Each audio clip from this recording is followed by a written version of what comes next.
But I've been talking about Final Fantasy VI with friends because it comes up a lot, and I'm just like, I really like this game. But also it's really, really flawed and has some limitations. Like we talked about last time, some of the plot holes in this entire section of the game, which I feel is, from a like plot and story perspective, the worst, possibly the worst part of the game. It has some good moments, but it's also a hot mess. You know? I don't know. This is just what I think. You're free to disagree. But yeah, we have some music and experiences coming up. And some good moments, good story moments that I'm excited to be sharing with folks. So shall we go ahead and go visit Thamasa? If you'll remember, what happened last time was the Sealed Gate and the Peace Banquet, the reunion with Celis in Albrook, and then taking the ship across to Thamasa, where we are going to go try to establish peace on behalf of the Emperor. Because he's very sorry. Fortunately, the returners don't fully believe it. You know, they don't fully accept the stuff that he has been claiming. Because he sure is putting on a pretense, a not very convincing one. That's fair, Blue Glass, and when I played it back in the day as a kid, I didn't question it. But when I go back to talk about the game with friends, this is always the section that turns to soup. This is always the section that they don't remember, or that's out of order, and you're like, why is it like that? What happens? Which happens? Why is it so... I don't know. This is the part that in some way, like, it has some memorable moments, but in itself doesn't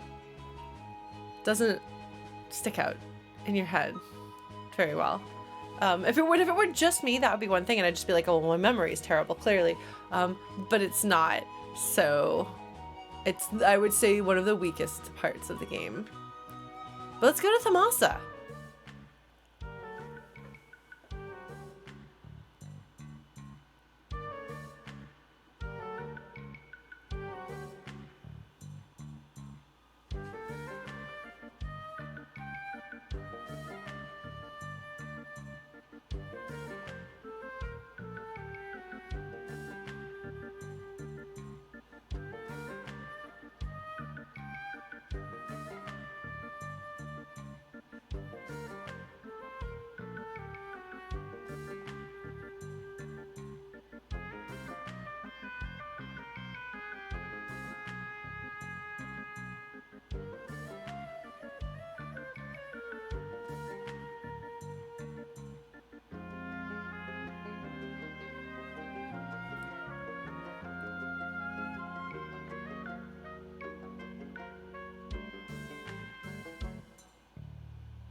So we've got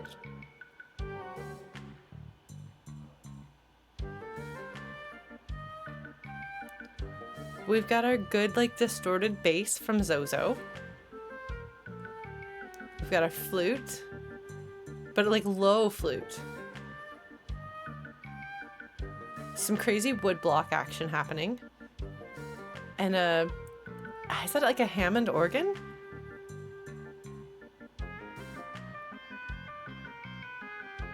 An oboe, possibly an English one, but I think that's an oboe. And the flute. This part is a pain to play on flute, by the way.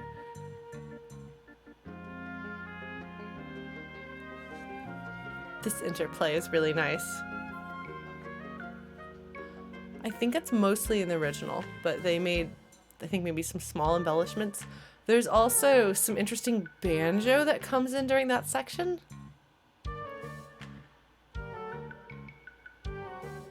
There's low woodwind. Oh, there is the banjo. The banjo is still here. It's really weird instrumentation. Like, I feel like there's some genre of music. Yeah, no, Blue Glass, I was thinking, instrumentally, there's some things kind of in common almost with klezmer, but not quite. somebody who's more familiar with the genres of music, maybe would be able to weigh in and say more, but I feel as though there's a little bit of a klezmer, some sort of overlap. It's not quite that, but that was something that I thought a little bit. So it's interesting. I don't even know if I would say that it's klezmer adjacent, but it's not completely separate either. But I like it. It feels basically just like Thamasa, but with different instrumentation. It's not like groundbreaking. It's not like shockingly new or different. It feels like the obvious, like if this were like a fan orchestration of the Thamasa theme, I would be like, oh yeah, that checks out. Like it feels like Thamasa with a few small changes. Like the organ. I think it's a Hammond organ.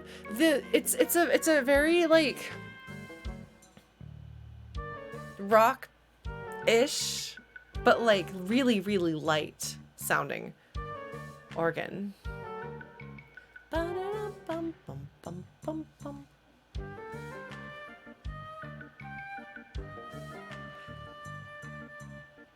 The phrasing in the flute is very well done. Oh wow, we don't see many travelers around here. This is the section of Darkness and Starlight that I'm writing, so it's a good reminder for me, like, here's what Thamasa is like in game. With a better translation than I'm used to. Hello, sir. Look at this, they've got these rods that you know from Final Fantasy IV. They probably existed in 5, but I hadn't played 5 back in the day. I'm gonna turn this down just a little bit. Hawkeye. Oh! Should I get 2 of these? I think I can afford that. Didn't I just get new ones for him? I should probably get this. I guess I should probably get weapons. How many do you need? Whatever, I'm gonna be bad with my money. There we go, look at me being bad with my money. Okay. Oh, okay, well, too late. That's fine. I'm not good at this. No, you're not getting the ultimate weapon. But yes, so for anyone who didn't watch me when I played this a few years ago. Oh, if I give you the Morning Star. Okay, I thought, yes, if I give you the Morning Star, then you can stand in the back row. It remembered that Locke was in the back row for some reason. Okay, well, we spent a lot of money. That's fine. I don't know. Tiger mask. Oh my god. I love thinking of this as like a wrestling mask. Mystery veil. Oh man. Look at all of these stats. Oh, that's really good. Okay. This looks like this is really... Oh, wow. This is some really good stuff. Okay, well, we'll see if we can get some money saved after we trigger a plot point and things happen here. Yeah, this is such an interesting arrangement. I really want to know what somebody who knows more about music thinks about it. Eye drops. Just gonna grab some eye drops. That is the barrel outside of somebody's house. You know, no big deal.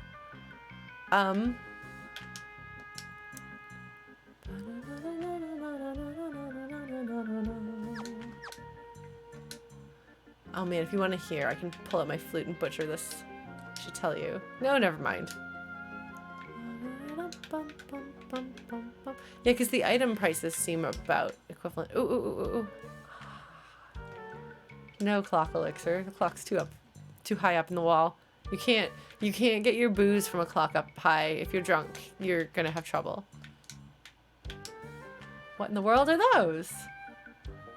A beast. You should ask the old man who lives on the edge of town. He knows all about magical beasts. Okay, so the inn does go down in price then. The innkeeper doesn't like strangers, always overcharges them. Oh, I like that low, dark flute. Outsiders. Nope, thanks. Wait, did I say yes? I thought I said no.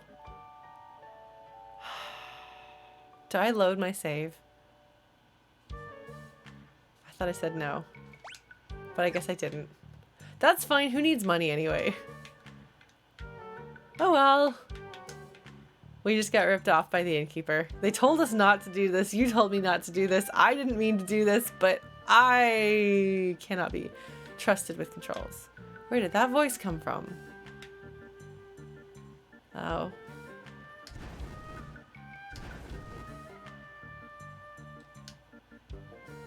Uh-oh. Oh, they made pay the second option? Oh my god, okay. That makes me feel a bit better than if something's a little bit off, if they were setting it up to get you.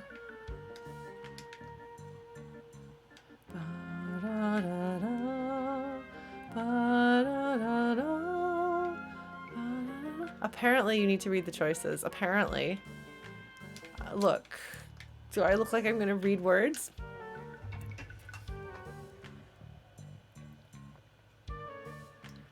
Apparently I'm not.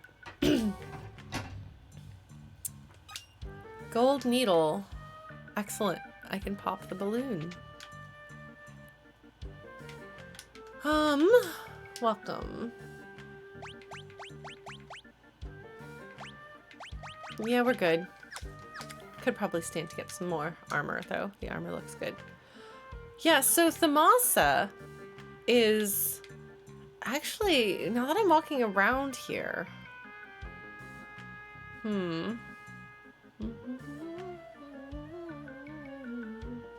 See, Locke does have a really interesting hair color. It's like this kind of grayish color. I feel like there's like a disproportionate number of blonde people in Thamasa. I'm just gonna step on your garden. So Thamasa was actually not a section of the game that I ever really liked. I never thought it was. So I played this game after Final Fantasy IV releases Final Fantasy II, which had Mysidia, which is a very, very striking, distinctive, and interesting place with a unique, wacky song, and two characters that my sister and I loved very much. Like, we loved the twins. And so in a way, Thamasa kind of came across as Mysidia light. Oh, did you see? I don't remember him. I don't remember him waving in the original because we interrupt and he's like, "Oh hey," and she sees him and changes what she says.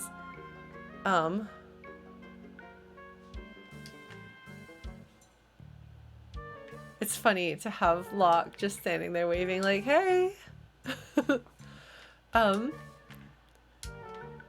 And really, Thamasa is a much more interesting thing now that I think about it than Mysidia was, because the world feels more well-rounded and real and alive. And I don't know why it didn't stick with me in the same way. There is a little bit of ambiguity, at least there was in the Ted Woolsey translation, about what exactly the origin of the people in Thamasa is. Are they the product of Esper and human? Are they humans that had, like the descendants of humans that had, but were magically infused back in the War of the Magi? Because, according to apparently some additional information, that I don't remember if it's from the Ultimania or what, the Espers themselves were originally humans that were given magic by the goddesses for a war? So they weren't originally an entirely separate race or species? And so in a way, like, if that's true, and if the origin of the people in Thamasa is that during the War of the Magi 1,000 years ago, they were given magic powers, similarly to how Celes and Kefka were. And apparently that gets passed along, or can get passed along to your children. Like, they're kind of like mini Espers in that regard. And so just as the Espers... So, according to, again, like, extended but existing canonical Final Fantasy VI lore, the Espers left they were originally part of this world, and they left this world. They made their own space, which is either another dimension, like a pocket dimension, or just a section of this world that is blocked off, which apparently, like, the closest thing to the original, like, Japanese text, they're not in, like, the world of Espers. They're not in this, like, other dimension. It's just a section of our world that they have made that is their own, that is safe, which it feels very small. When you go there, sorry, we're doing this. When you go there, in the flashback, in the Madwin flashback, it feels very small, almost claustrophobic, kind of like Undertale, but even smaller than that. And so, like, are they going to go crazy in their little cave? Not good for people to be cooped up. No, but so they, regardless of whether you go with that, which I believe is the original, or the, like, more like English translation interpretation of it, which is that that they have another dimension that they go to. Either way, the Espers didn't want to be used as weapons of war. They wanted to be removed from human war, or war in general, and so they left. They sealed themselves away. So the people of Thamasa have in some way a slightly different story, in that instead of being used as weapons, like, they were weapons to some degree too, just as Celes and Kefka were created to be weapons for the Empire. But afterwards, they were persecuted. They were distrusted. We can imagine, perhaps, you know, witch burnings, perhaps, or like it's hard not to draw some parallels, maybe because of my own heritage, and some conversations that we had the first time that I streamed this game, that, like, the anti-Semitic pogroms, that sort of thing, running the people who were othered in this way out, because they're other, they're up to something, they have powers and abilities that they shouldn't have, and they'll use those against us because they aren't us. And so the people who later settled Thamasa, they did so to escape the persecution that they faced in the rest of the world, and then the violence. They were afraid of that, and so they created their own space where they can be safe, off in some little corner of the world that maybe has some magical significance, and that's why they gravitate there. But they have their small, humble little village, and hope to be left alone. And then they use some magic. Maybe they aren't very magically powerful necessarily, but they have some of it, but they're scared to let outsiders see it. I don't know. Like, it's interesting, because it is sort of in some ways a parallel to the sealed gate and the sealed Esper world, where the rest of the world will hurt us if they find us. So we will remove ourselves from the world, and keep ourselves safe and isolated and disconnected. So, I mean, it's not like it's like a clever, oh, did you see the parallel? Like no, it's not. It's a simple summary of the basic setup of what happens in the game. You know? But yeah, I don't know. I like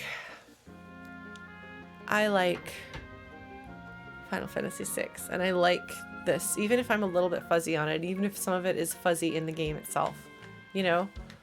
I don't know. Does anybody happen to know more of the specifics in that regard? Because we've definitely got the people who it's clear that they use magic, even though it's technically forbidden for them to do so, because they're not supposed to, because they don't want outsiders to find out, so that we don't, because if they see us doing the thing that makes us other, they will kill us. They've shown us that they'll do that. But still, like, you can't help but be yourself. You can't help but do the things that keep you and your family safe. You know, I don't know. Shall we go ahead and progress? Not getting in here. Okay. Now I guess we're gonna have to go get some more music. Are you ready for some more music? Are you having some connection issues? Because I'm not seeing any connection issues on my side. So that would be your connection or Twitch's connection. So let me know if you're having problems with that, because I can try to do something on this end if necessary. But Apologies, because that sounds frustrating and annoying. Oh man, we are going to hear one of my favorite themes in the game. And I'm really curious to hear what they're going to do with the instrumentation. Shall we? I don't know if anyone has any thoughts about me rambling about Thamasa. But I don't know that I have any interesting thoughts. It's not the Elder. Where are they? I can't find my way around here. Yes, everyone here is feigning ignorance. We don't know anything about it. Of course, they blurt out we don't know what magic is instead of just not knowing what magic is because, you know, where is the house? Where is their house? Because they have to make it clear that this is a topic of conversation. Aha! What brings you young folks to see me? An elderly gentleman who has spent his whole life pursuing the secrets of monsters. Yes. We'll see actually if the translation of him and his rivalry with his friend makes more sense this time around.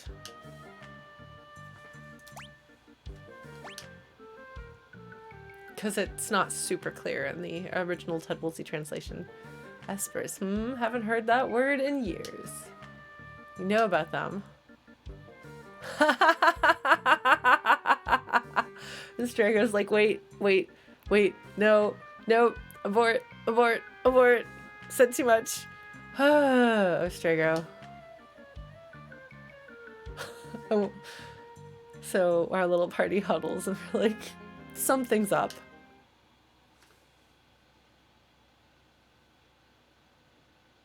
I'm really curious what I'm going to think of her in this translation too.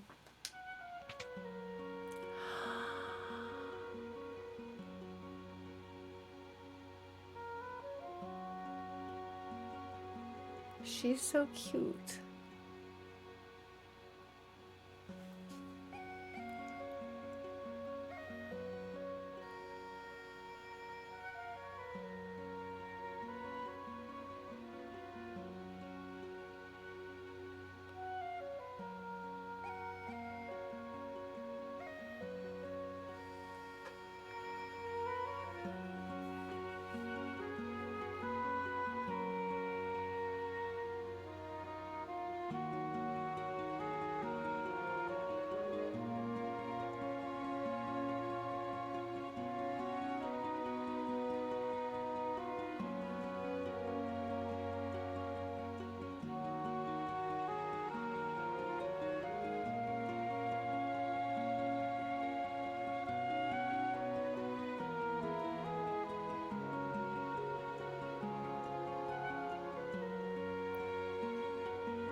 I'm sorry, it's really beautiful, and I think they swapped the instrumentation the second time around.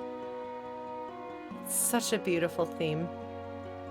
So, in a lot of interpretations, the second part, well, the first section of her theme trades off between the flute and what is in some versions, including the grand finale version, a bagpipe. Ah, the flute.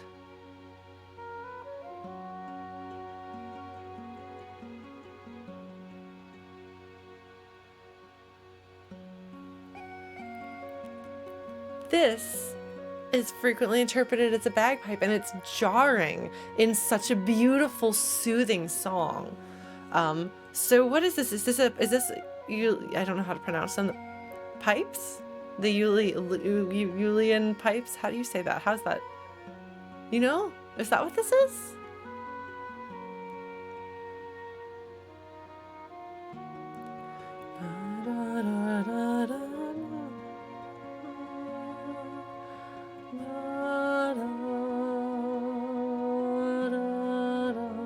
This is one that I've been working on as a flute choir cover, but I've been trying to figure out if I want to do that or bring another instrument in. I love what they've done with Relm's sprite design. She looks like a completely different character, but she looks like Relm is supposed to, if that makes sense.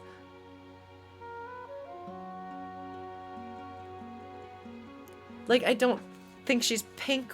I don't think she's pink or so clearly blonde in the original sprite. I love her sprite. She looks like the Amano design. It's really nice.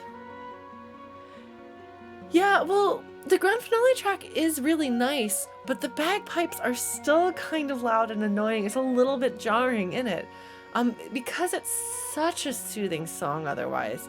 And so what they've chosen here, which is I think a different kind of pipe, is a much better fit. It's like shocking to me because it's not what I expect, and like the bagpipe is so prominent and in your face, but I like it. I think this is a smart decision. It's a smart decision that still has that kind of feel without being jarring or unpleasant. Otherwise, though, this is extremely close to the original. Like, it's got all of the little arpeggios are the same, the harmonies are the same, the bass parts are the same. I know this one again. Like, this is one that I was arranging, and I played all the parts on flute, so I know it. But it's beautiful. It sounds really nice. Again, it's not. There's nothing really shocking about it, except that I'm surprised by the replacement for the bagpipes, because it has some of the same timbre, but not as obnoxiously in your face. It's a full bagpipe. It's a good choice. What do you think you're doing, young Missy? Oh, she's so cute. She's so cute. I have this like gut reaction of so cute, must protect, which I don't usually have, especially not with Relm because she's such a brat. I like her now. The very essence of the things she paints. Her magic comes out in the form of her painting. Gosh, she's so precious. Oh, Strago's like, this is not good. This is not supposed to happen like this.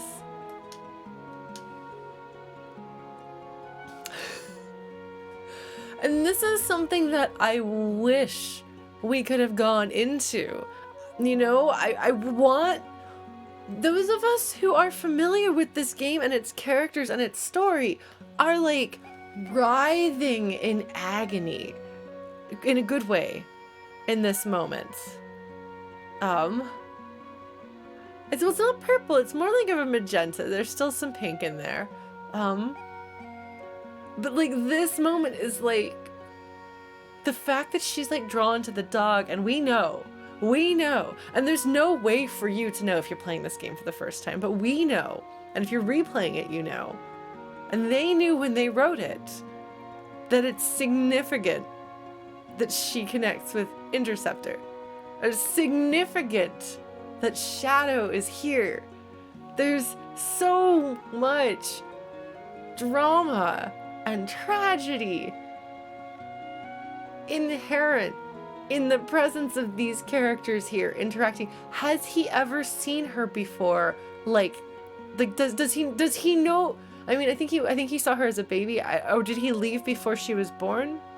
Like, he knows who Strago is, so he can assume from context, even if he hasn't seen Relm before. Has he been back? He's a ninja. Maybe she hasn't seen him. Has he come back to Thamasa? Has he spied on her? Does he know anything about her?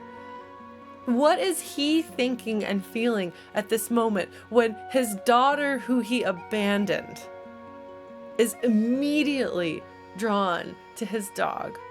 And like, you wonder kind of, you know, does he see some of her mother in her? Like, what does this mean to Shadow? And you could play this entire game multiple times and have no idea that any of this is brewing under the surface. And I hate that, because I think it's really interesting. Shadow has a few lines that indicate that there's more to him than just whoa cool ninja. But other than like these like little tantalizing hints of that, you don't actually find out that much more about him. And even if you get the dream sequence, they're still pretty vague. you can still walk away with mistaken impressions, at least in the Ted Woolsey translation, of what's going on. And the fact that they can both wear the memento ring, I was like, oh wait, is like he her secret brother? Oh, there's a lot of fanfic, I'm sure.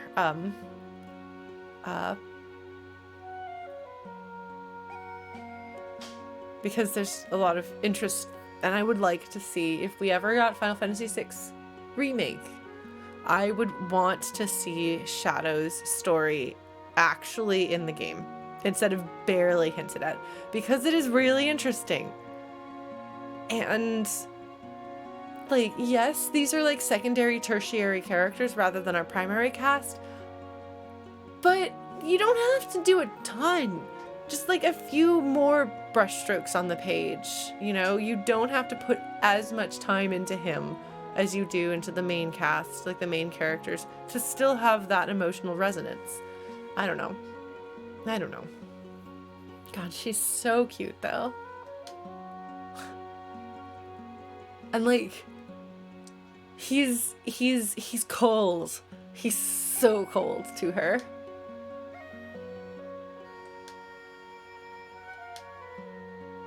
God, she's so cute. Look at her hat. You can almost tell what's going on with her hat in this version. Oh my god, she's so cute. She's so cute. Yeah. Because like, this is clearly them hinting that there's, like, she has a connection to the dog. And I wonder if maybe they intended to do more with this, because they have some of it. And it feels like there are a bunch of things that they started and didn't finish.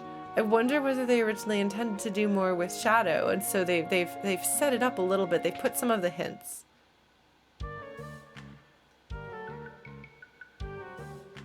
But not, I don't know. So Strago is this like weird shade of brown. Strago, why is brown your color? Yeah, Shadow's, he doesn't usually like other people. Shadow, why would you say this?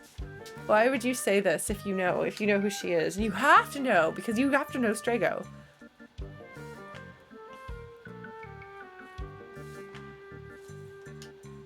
I see. Your ordinary, quiet little village, nothing to see here. Nobody knows about Espers and Thamasa.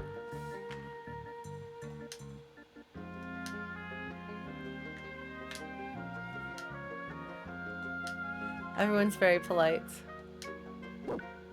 Woof.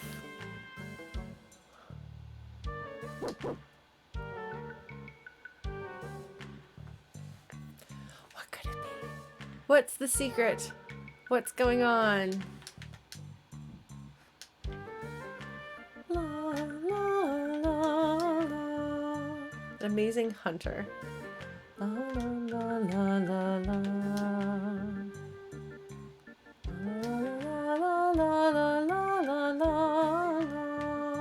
Old man Strago. Is he an elder that they trust? I might buy some armor, even though I spent all of my money. I feel like these are probably pretty good. Are these worth getting? I mean, this is a ton of money, so. They've definitely added some embellishments with the flute towards the end there. Should I buy clothes here? Should we go shopping? They have some really fancy, expensive magical clothing. Not that there's magic here or anything like that. Certainly not. That would be unreasonable. Bum bum bum.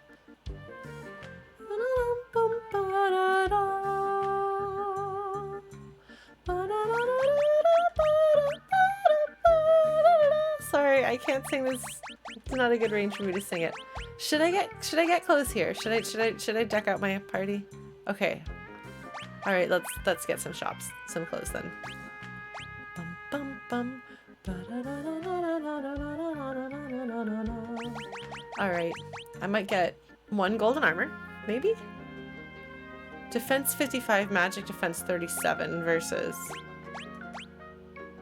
Strength, agility, stamina. That's a lot of stuff, but is it I mean, it is half the price. Jeez, half the price for 2 defense. Strength, agility, stamina, etc. Is the golden armor actually worth it? Because the power sash is half the price. Very close in goodness. Oh, wow! Gaia gear is super good for magic. Oh, I'm gonna want that on the... I'm gonna want this on the floating continent. I feel like this is what you want on the floating continent. Like, yes, strength, agility, and stamina are good, but look at the magic defense on that. There's a lot of magical enemies on the floating continent. They're really hard. So I want to just deck my party out in Gaia gear. That's what I feel like I want to do. I feel like I want to buy 4 Gaia gears. Although Edgar can't wear it. I guess Edgar's got his golden armor, so we're good. Okay, so I'll get 3 Gaia gears. 3 Gaia gears. Mystery Veil. That's really good. That's very expensive. Okay. It's not quite twice the price of this. The magic defense is much higher on it. Magic evasion, I think, is actually significant in this version of the game. Yeah, and it's, I might as well get that.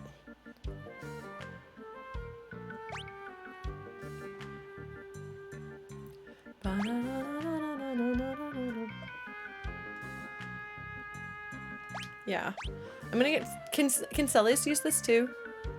Because if so, I might get 2. Should I go ahead and get 2? Celius, Edgar, Sabin, Locke.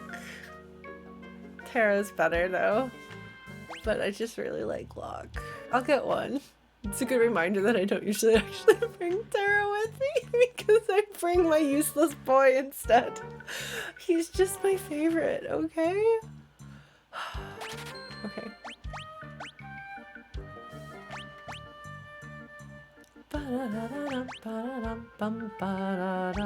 Tiger mask is much cheaper. Sabin can wear it. So we're gonna get him that. And a golden shield or 2. Sounds good. We'll get that for Sully's. Tara can have it for now.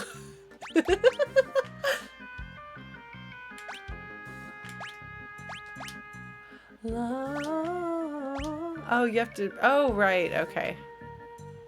Oh, man. I guess I won't bring Locke.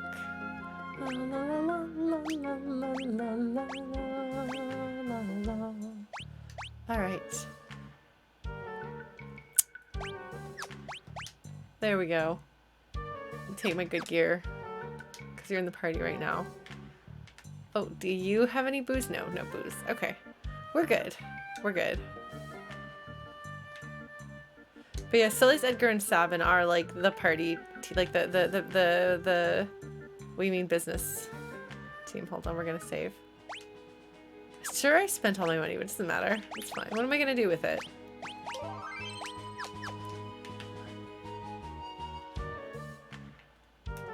Celis is great. I love her. Alright, how do I progress the story again? So they said walk around town. Do I go talk to the elder again? Oh, it is! Okay, I thought it was a wrestling mask.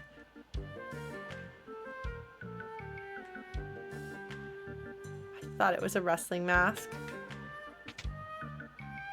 I like that Gao can also use it. Yeah, nobody here knows anything about magic. Certainly not.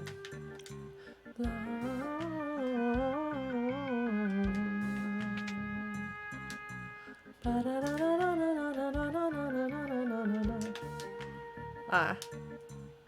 Alright, that's much better. That's okay, this guy got my money already. Oh, Interceptor goes and lays down beside Shadow. I like that they think about the dog.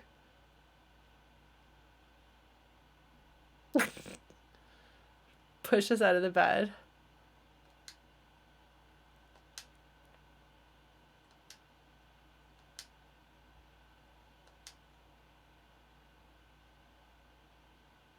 Shadow?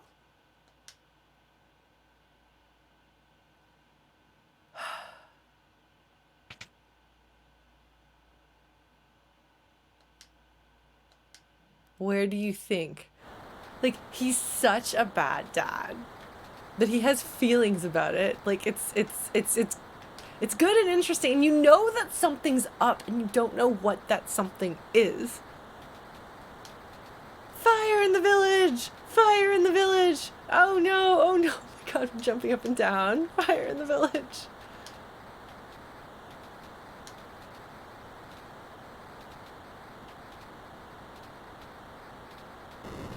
Oh no!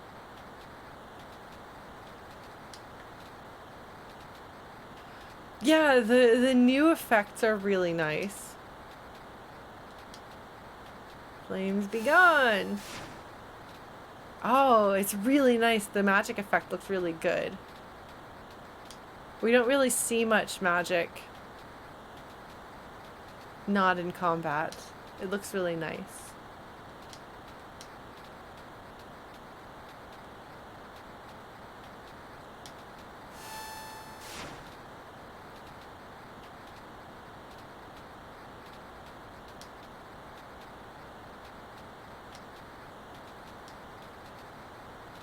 They could have just left us in the inn and done this and not had to worry about strangers, outsiders seeing this.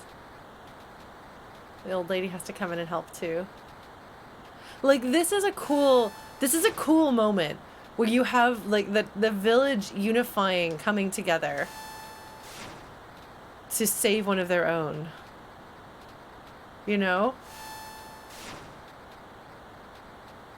Like, it feels like there's a nice powerful feeling of like the unity of these people. Like, yes, they have their rules, but like the rules exist to protect them, you know? And so if the rules are preventing them from protecting one of their own, they will break the rule to protect the one of their own. Hi, Brenneman. Relm is so cute in this game. Oh my god, her redone sprite is the most adorable thing. We'll come in and help you.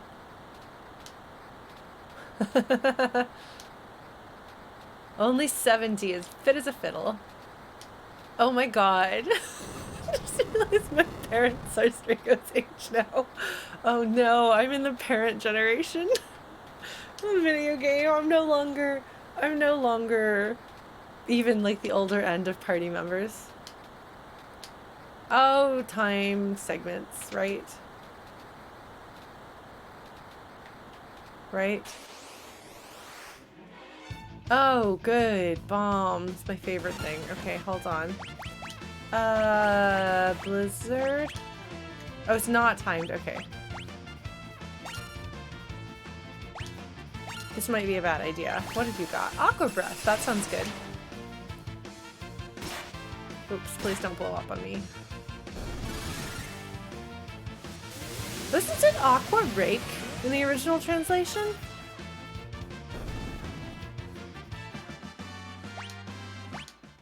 That's the translation that I know. Do I want to actually fight these guys then? Oh my god, there's so many of them. God, that takes a lot of magic. Maybe I don't want to fight these. Maybe this is hard. Maybe I shouldn't do this. Oh, they don't explode? Oh, okay. Are you sure?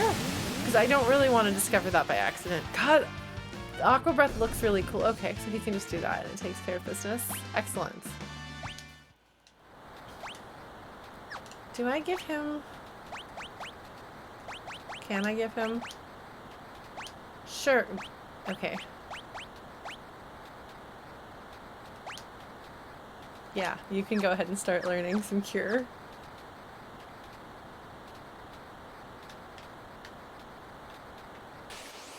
Alright. Oh no, I got back attacked. Strago should not learn explode. We don't want him to learn explode. We don't want him to explode. Why would you want to blow up this poor old man? What did he do to you?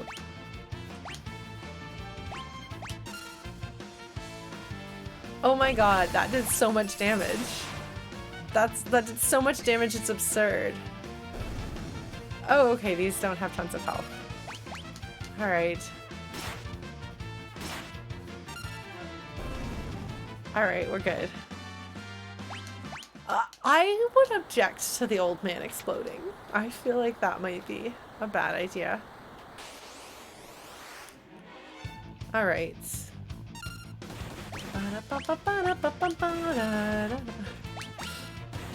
Oh. Please don't murder my old man. I'd be very sad. I mean, his magic. Cannot use magic.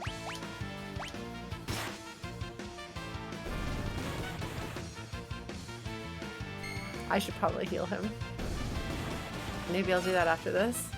What do you think? Do you think I'm actually gonna do that? Do you think I'm actually going to heal my party at the end of this? I still haven't made our seal. Oh no! Oh no!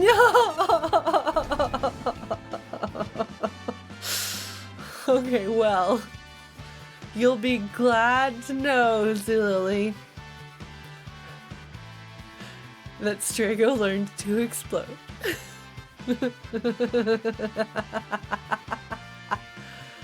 Oh my god. Can I just take a moment to appreciate the Final Fantasy VI battle victory theme?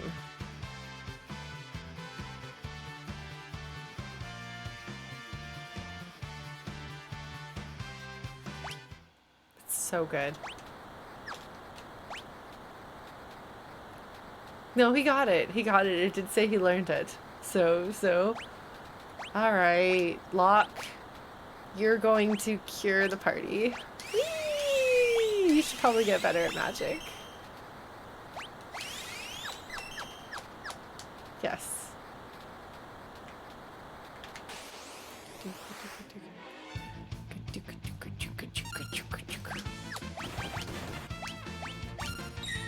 God, it's so good.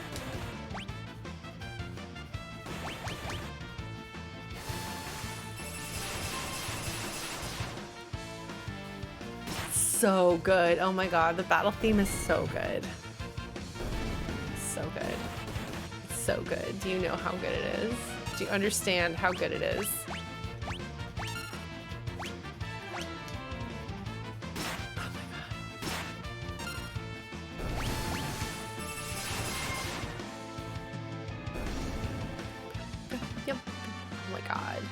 Excellent!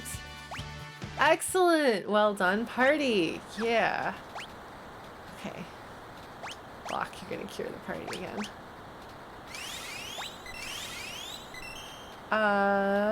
What was I gonna do? Was I gonna do something else? I don't know.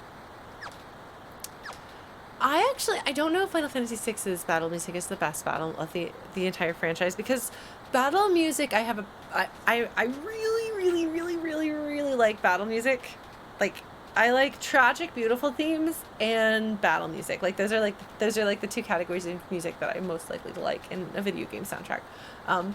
And so Final Fantasy VI does have a really solid selection of battle themes. Like, the regular battle theme is very good. But frankly, Final Fantasy VII has incredible music as well.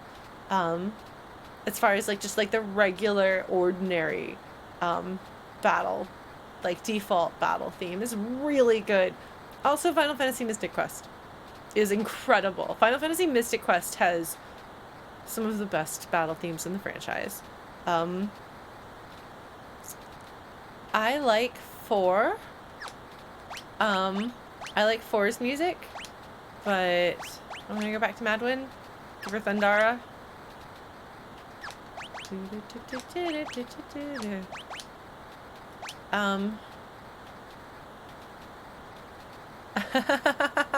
Yeah, I had Final Fantasy VII's battle music stuck in my head earlier today as I was like, I don't remember what I was doing. It's like making my bed or something like that. Mystic Quest just isn't a good game. It just really isn't. And the soundtrack is amazing, and there's not much else to it. I mean, if there were Mystic Quest Pixel Remaster, I might be tempted to get it and play it.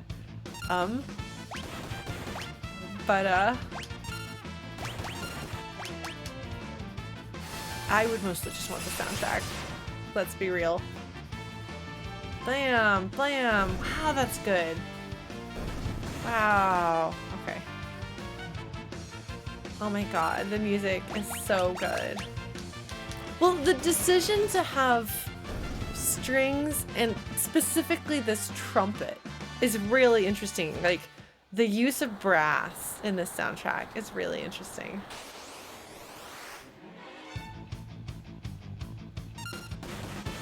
Do you have... Oh, you do! Oh, right! I forgot. I forgot I'm playing this game. I mean, this is funny. He did 240 damage. She did 410 damage, like the minimum. Amazing. Amazing. Oh.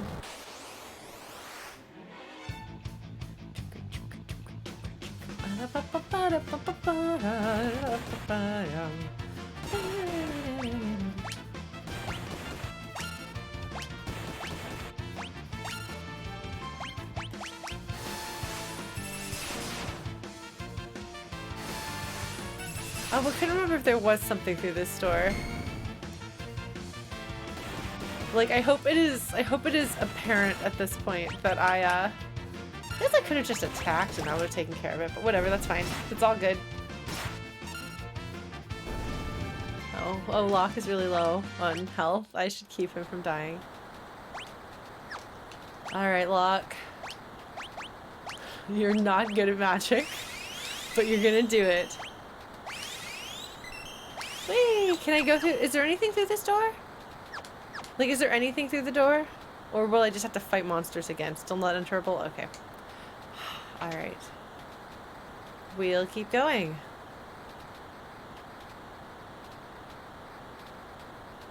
Just more fights. Okay, I don't... Why are they called balloons? We're just gonna attack and see how this does. Meow, meow, meow, meow, meow, meow, meow, meow. Meow, meow, meow, meow. Okay. Alright. I see. I see. We're good. Yay, Strago is learning healing. Which door is the one that I want? Oh, here we go. Flame rod. Yeah! See, they told us there were flame rods stored in this building. And in fact, there were. We got one. Is this the door that I want? Oh, look, there's a bucket. Can I heal with a bucket? No. Ice rod. Why is there a bucket I can't heal with? They have all these heal buckets they added to this game. That one's not a heal bucket. Alright. Just fight. Fight, fight, fight, fight, fight, fight, fight, fight. Bam! Bam! Oh, I guess I should give that to Strago, shouldn't I? Alright, we'll do that. Good thinking. I'm a strategist. Alright. I hit the right button for the first time. Alright, Strago, we're gonna equip you with the ice rod. Oh, your attack will go up. Cool. Excellent. Wonderful. Well done. Do I need to level up again, or are we good? Let's do it. Alright, I forgot to heal. That's fine. We're good. We're good. Oh, he could probably...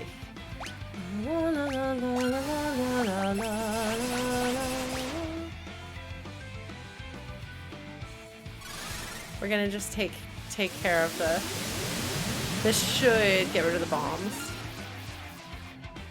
Yeah. You're gonna attack because you do more damage attacking, I believe. Let's see if I regret this. Oh, that does so much damage. Alright, what else are you gonna do?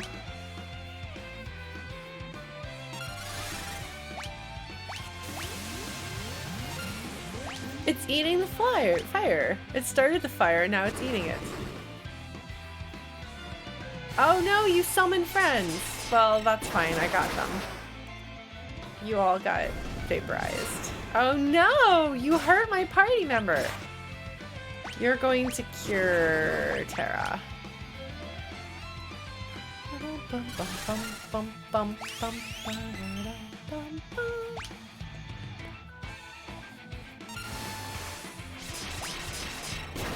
Locke when his weapons trigger, his weapons do a lot of damage. I don't know if they'll do a lot against this guy.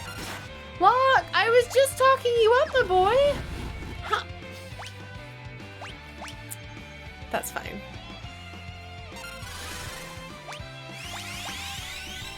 See if we can do this before he summons anyone else so that he gets the full amount of damage done. Ah, here we go.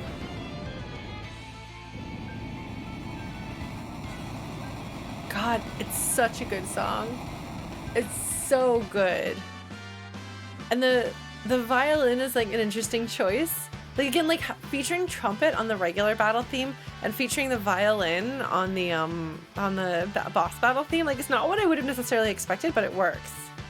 And I think that in this version of the game, the randomization of like I feel that from what I've heard and from what we've seen and the trouble we had when I fought the Phantom Train for the first time is that in the original there's custom AI for a lot of the bosses determining how they choose which ability to use, and that's gone away. Now there's no custom for depending on the enemy. There's just like generic, all enemies in the Pixel Remaster series follow this general AI, apparently. So, he summoned a lot of friends. Yeah, a lot of things are much harder when we were children than they are now. Oh, maybe those buckets are supposed to represent like pillars or something. How did Relm get up here anyway? What was she doing? Interceptor's here to save her.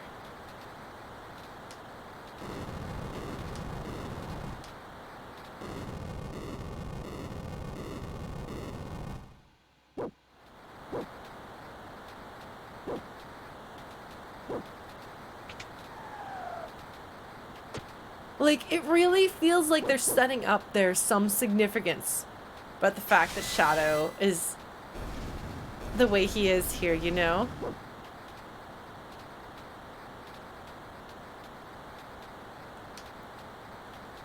We'll use a smoke bomb in the middle of the smoke. That's how a smoke bomb works, right? It just teleports you. See, like, Shadow is having feelings, and you're like, why is he doing this? What's going on? He's acting weird.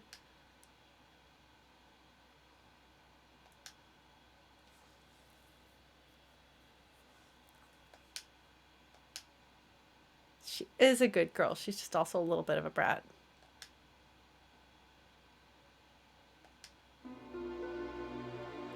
All right, let's see if this story is clearer. Cause like on one hand, like I'm willing to take a lot on as my memory being bad, but Final Fantasy VI, I feel like I have a decent understanding of.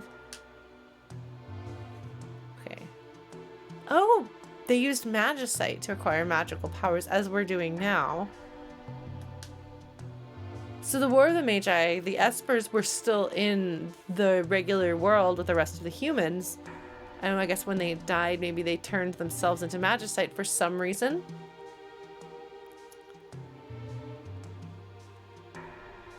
And why is it playing the Arch's theme here?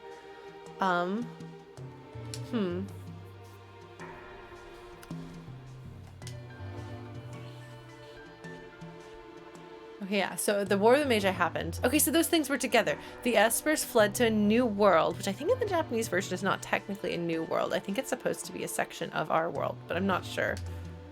They wished to live in peace without fear of their powers being used by others. That left only humans in this world, and the ordinary ones feared the Magi's power. The horror of the war was still fresh in their minds. Yes, hunted down and executed. Trials. Okay, yeah, which trials?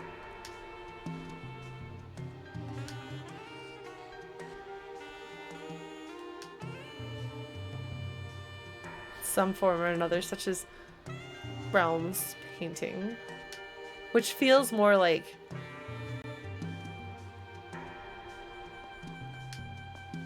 looking for some Espers.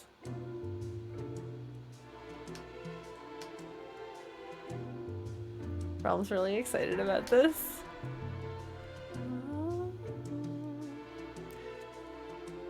Yeah, well, Ben Creighton, that's the thing is like for me, playing the game as a kid, I always assumed that it was like another dimension that the Espers had, like, that they lived in.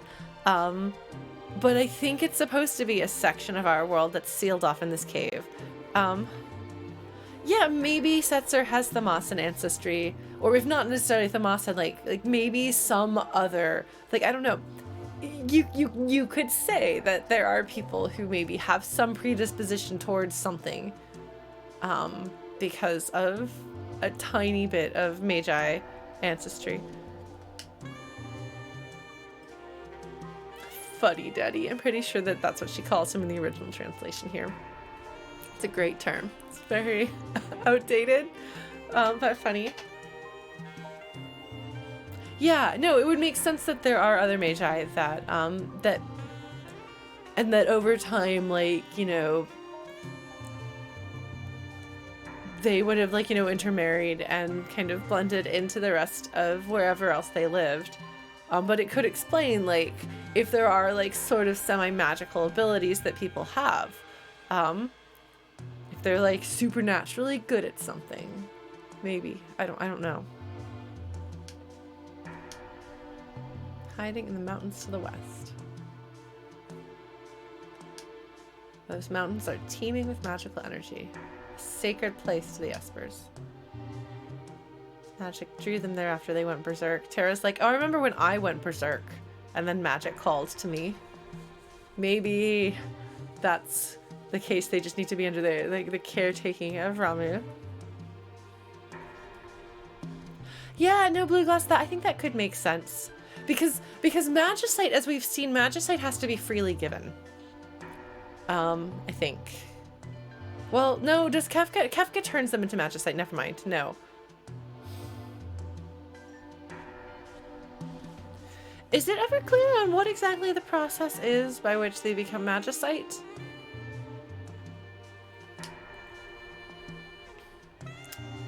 You notice Shadow just walks out without a word, and you're like, something weird happened here. And I wish they went into that more. Fuddy-duddy. Oh my god, Relm. Such a precious child.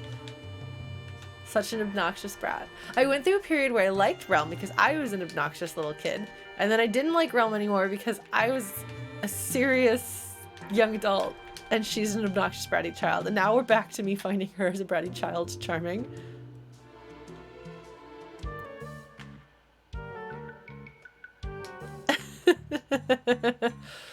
I see your Force Ghost reference.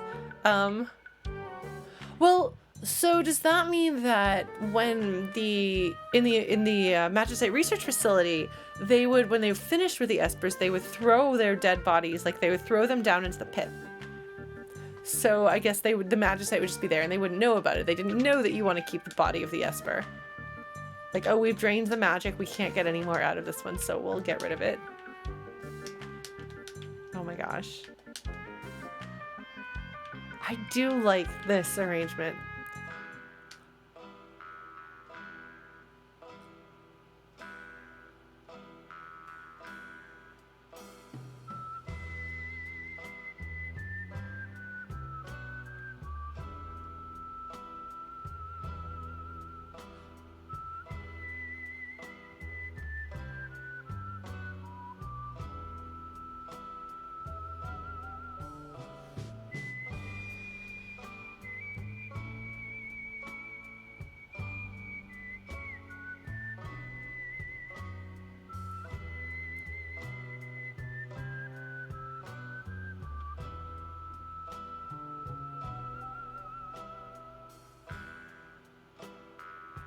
So good, folks. I'm sorry.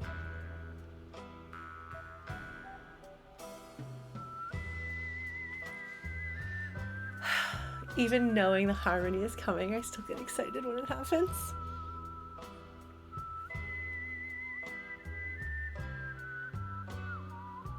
It's so good. He's a cowboy ninja? I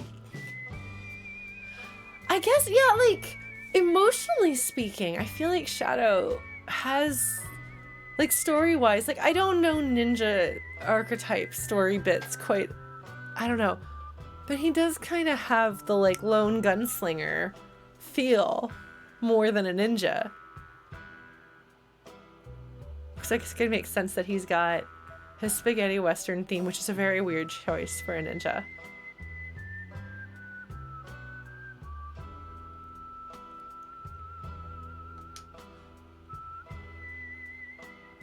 So I believe in Final Fantasy XIV, ninja as a class is connected to Doma.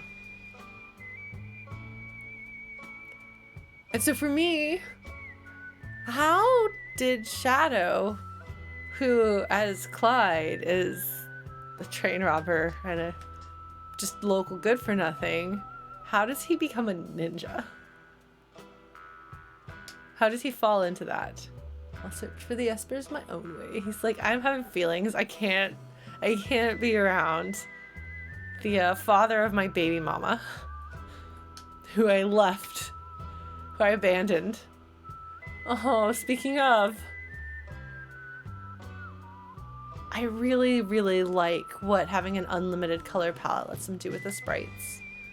It's so nice.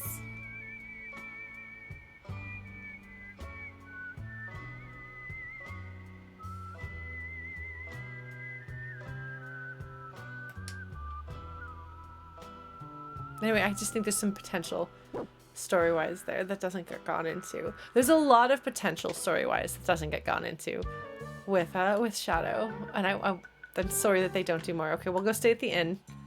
Hello, inn. Are you going to charge me 1 GP, or are you going to charge me normal GP now? Oh, okay. Oh, excuse me, they're not GP, they're Gil. Bum bum bum.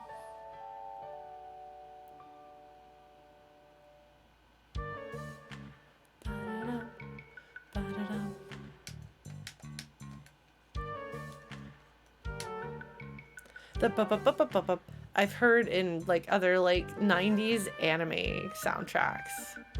I wonder where that originally comes from. Hello, child. Oh yeah, my house burned down. It did. You're like, was he a Doman train robber? Is he Doman? Is he did he encounter Domans? Like,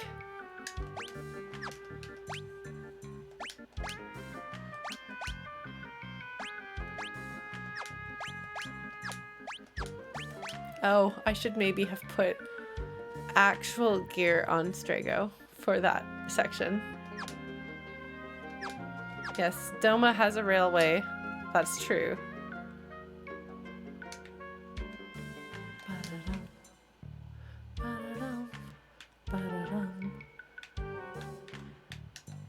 But still, what would have led him to be a ninja?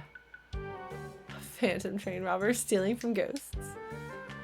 La, la, la, la. Ba-da-da-dum, ba-da-dum, bum, bum, ba-da.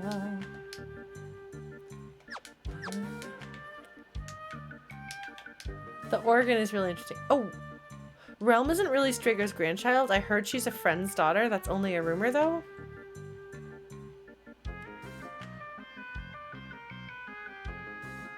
That's news to me.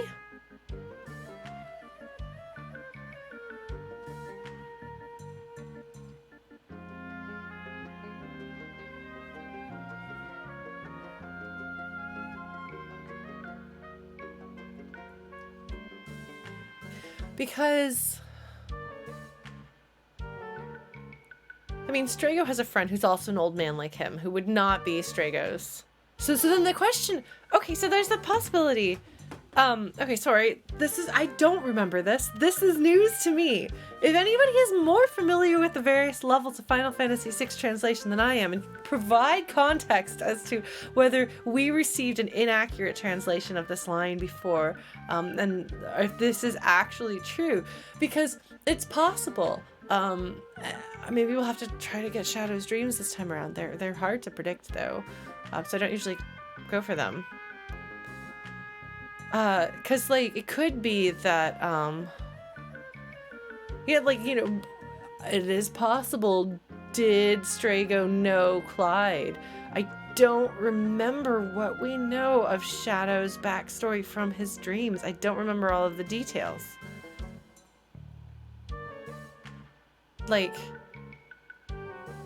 did Shadow...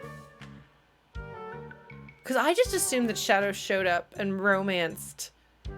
Well, I mean, showed up. He was injured, I believe, and was taken in by the young woman who is Relm's mother. And they kind of had a thing. And then he left when she got pregnant. Because he's got some issues.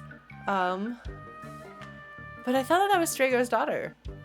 That, because he was taken in to Thamasa. Like, he was, like, really grievously wounded and found, I think outside Thamasa. Right? And taken in and healed and had a thing with a young woman there who became pregnant with Relm, and he left. Like, unless, like, she was...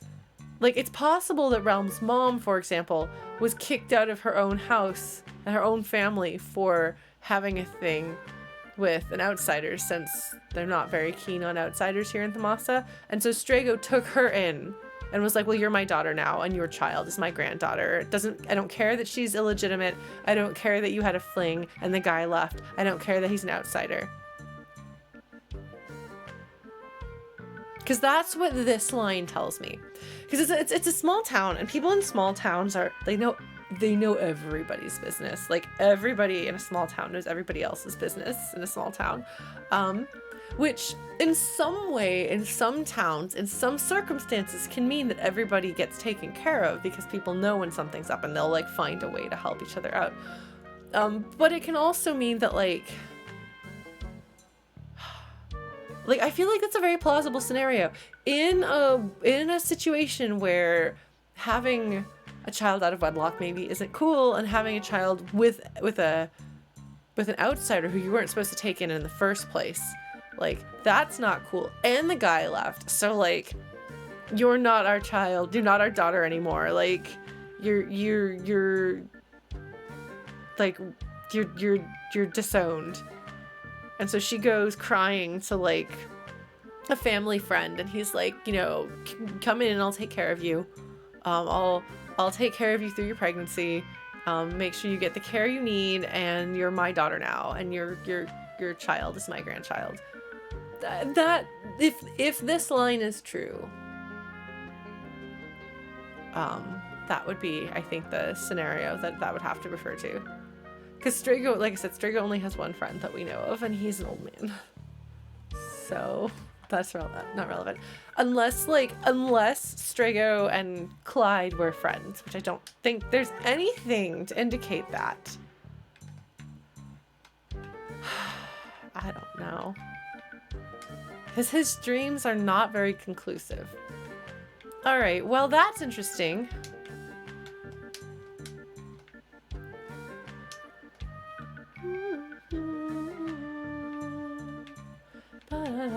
Yes, no, there's some parallel stories. Okay, so now everyone's like, oh, thank God we can talk to you about magic.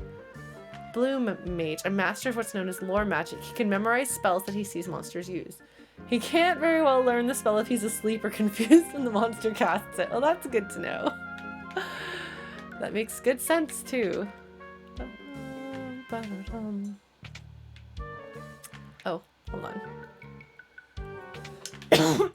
We're gonna talk to the people here, actually, because I'm trying to see if I can, like, see. So she's just gonna say fuddy-duddy again. Yeah.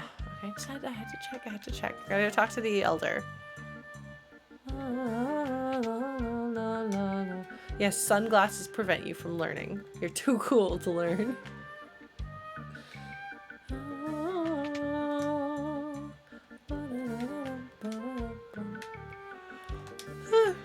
Please don't tell anyone that we can use magic. Alright, I absolutely won't go immediately blabbing this to everyone. Yes, too cool for school, obviously. That's how the saying goes. Alright, I think I've gotten everything there is to get as far as talking to people.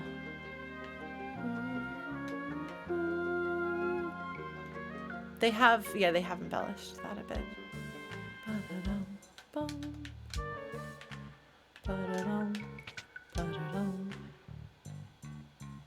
Okay. Relm isn't Strago's real granddaughter. She's a friend's child, but that's just a rumor. Is accurate. Interesting. Okay. Interesting. Well, okay. I'm pretty sure that my interpretation of events is correct. I have decided. All right. So we're gonna save.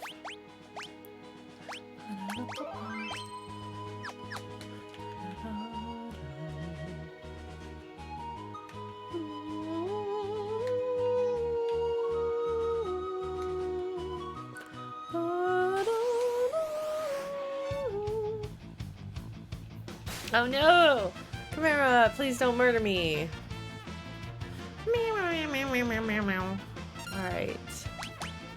Oh no! You fireballed me. I guess I should probably blizzard you. I should probably do this. Are you gonna teach me fireball?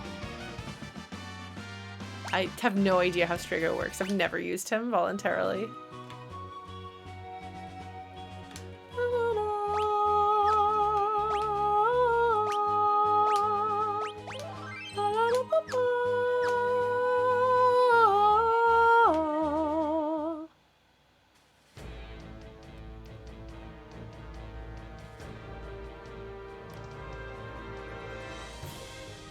The drums are really good. There's not any sort of... Oh, that flute! Yeah, flute! Flowers. Esper Cave.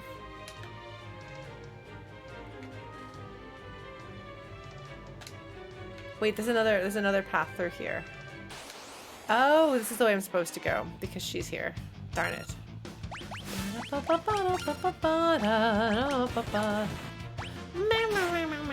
Maybe I should level up.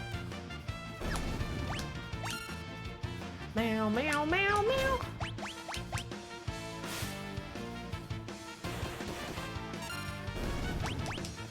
Adamant curry. Oh, you are strong too. Oh no! You butt! You butt! Okay. Alright. Fine. Fine. I'm gonna die. It's gonna be sad. Okay, hold on. Meow meow meow meow meow meow meow meow meow meow meow meow meow meow meow.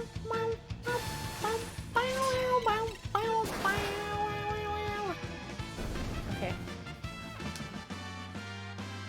Oh no! Locke didn't get a level.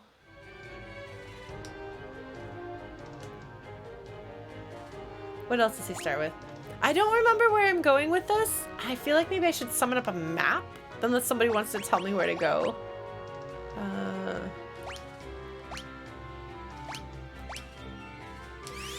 Little Piccolo action. Okay, he has Aqua Breath, Revenge Blast, and Stone. Haha. And then self-destruct, which we're not going to be doing. Thanks. Like, is this the right way? Because Relm showed up this way, so I assume that this is the way that you're supposed to go. Bonacon! I'm really dependent on the FIGARO brothers. Like, I'm used to having them in my party to take care of, like, crowd control. Oh no! Okay, hold on. We're gonna have to. Clearly, we're gonna have to do our fighting more intentionally here. Okay, so you're going to attack that one. You're going to attack that one, and you're going to attack that one. Meow meow meow meow meow meow meow. That doesn't actually really matter, but that's fine. Yum, yum, yum, yum. Okay, good. Strago is learning some healing spells, which is useful. That Piccolo. I'm not a big fan of blue magic in general. I guess this would be useful to have. And then I guess we'll start giving him...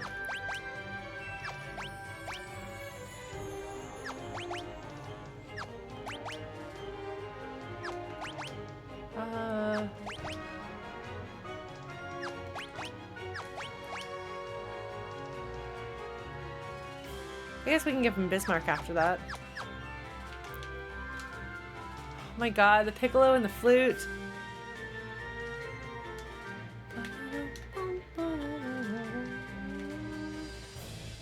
Oh my god. Oh, I see. It's one of those. Alright, never mind then.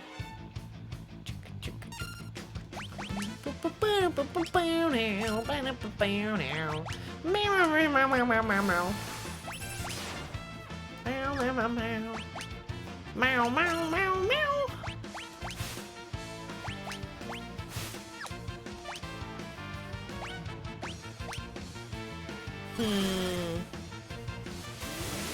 I just really don't like blue magic. It's just, I'm just really not interested in it.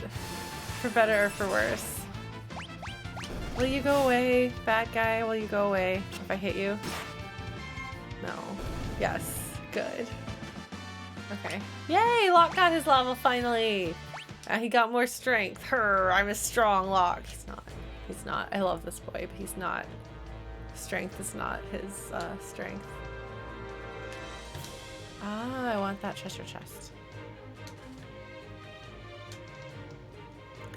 I don't find it interesting. I don't like having to gather things. I'm really not. Oh, look at how much health he's got. Oh, I'm so proud of you.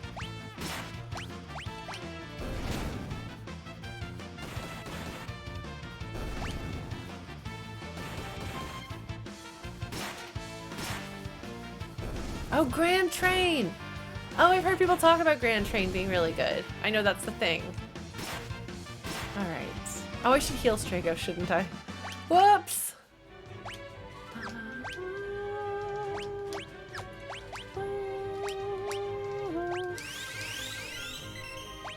There we go. What do I do here? Oh, hello. I can't do anything here, right? I can't do that. Already? Is there the way I can get that treasure chest?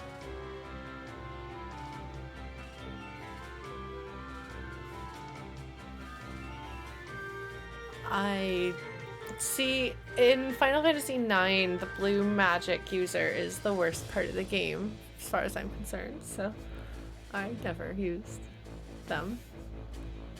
Oh, falling down holes? Is that a thing I want to do? How do I do that? Do I want to go through here?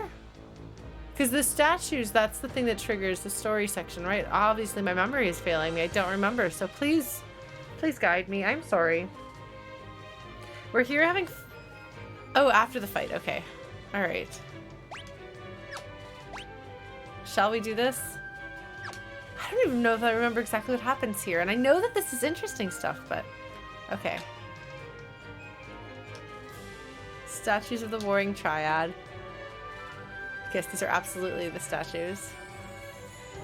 So Locke, like a true treasure hunter, investigates the scenario.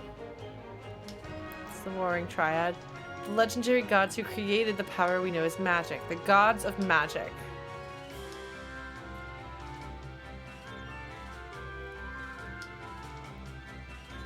So they created the Espers. We're almost like, oh shoot, they're gonna see me, and she goes up and hides. Espers once enshrined images of the gods in a holy place.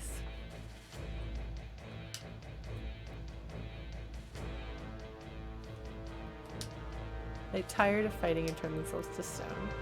They can be found beyond the sealed gate, resting in their eternal slumber. The magic is what connects the gate to the Esper world. So there's the sealed gate, beyond which is the Esper world, but also beyond which are the statues that are the frozen Warring Triad.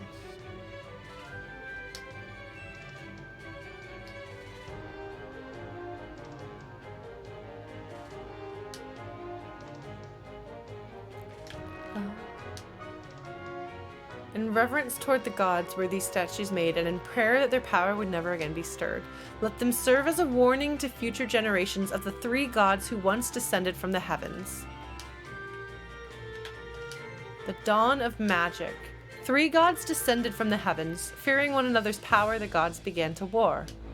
Those mortals caught amongst their fighting became Espers and were forced to fight endlessly as slaves to the gods. Realizing their power begot naught but strife, the gods at last agreed to seal away their strength. With the last of their fading magic, the gods returned the Espers' free will and then turned themselves to stone. The last words they left to the Espers were these: "Never must we be woken." Okay. 2 worlds over. I don't know. There's a little too much drama and seriousness. We gotta be a little wacky. Right! Just doesn't make any sense when we were kids. Because we didn't know what the deal was with Siegfried or Lone Wolf or anything. Like, there's these little bits and pieces that don't quite make sense. So purty. Oh, that's fun. Squid brain. Hey, squid brain. Don't you ever learn? It's a slow learner, but at least I never give up. I don't know if that's a good thing, Ultros. But okay. Oh my god. He doesn't even get complicated. He doesn't even get the boss music. Oh my god, what are you doing? What are you doing? Oh, I should probably get thunder. That's fine. Let's set him on fire. I should probably give you some.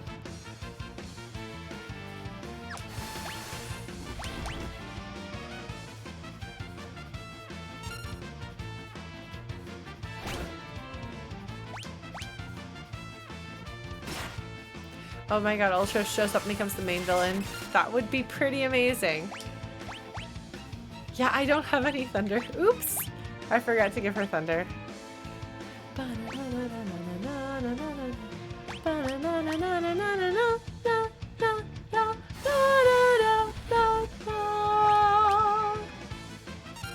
Oh, he's edging ever closer. Oh no! Tentacle! That's not good. Oh, he's going away. You should probably clear the party. Yeah, Locke, you should hit him with your weapons. No! Don't hurt my party! I like them! Okay, fine.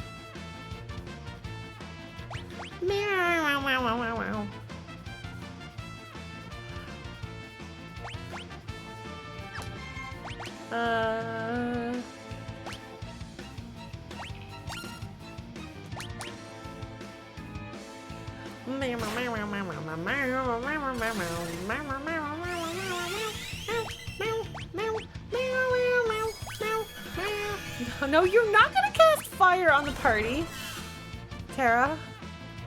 I know what you're thinking. Man, that was cheap.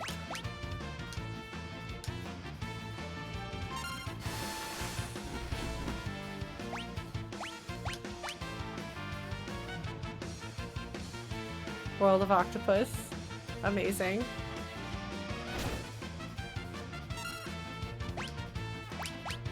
He creeps slightly forward. Oh no! I'm gonna set you on fire. Youch! Seafood soup! Oh my god. Goodbye, Uncle Ulti. There we go. Okay. Oh, I do totally meow without thinking about it.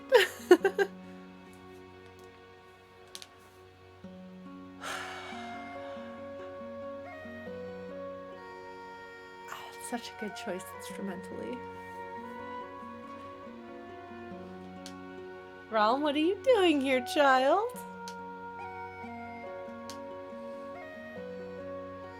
I wanted to draw. She just befriends everyone. Relm's theme is amazing. I love it. It's absolutely beautiful. Yes, we sat and listened to it when it first came because it's one of my favorite themes in the game. It's so beautiful. Dare you ask my name? The great Ultros.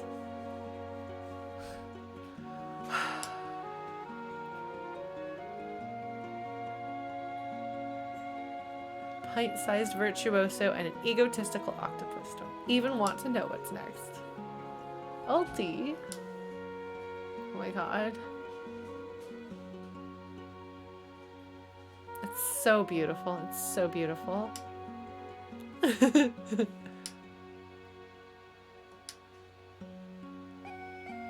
Oh my god, Relm. She like threatened to like throw herself off a cliff if he doesn't let her, and everyone's, oh my god. Yep, there we go.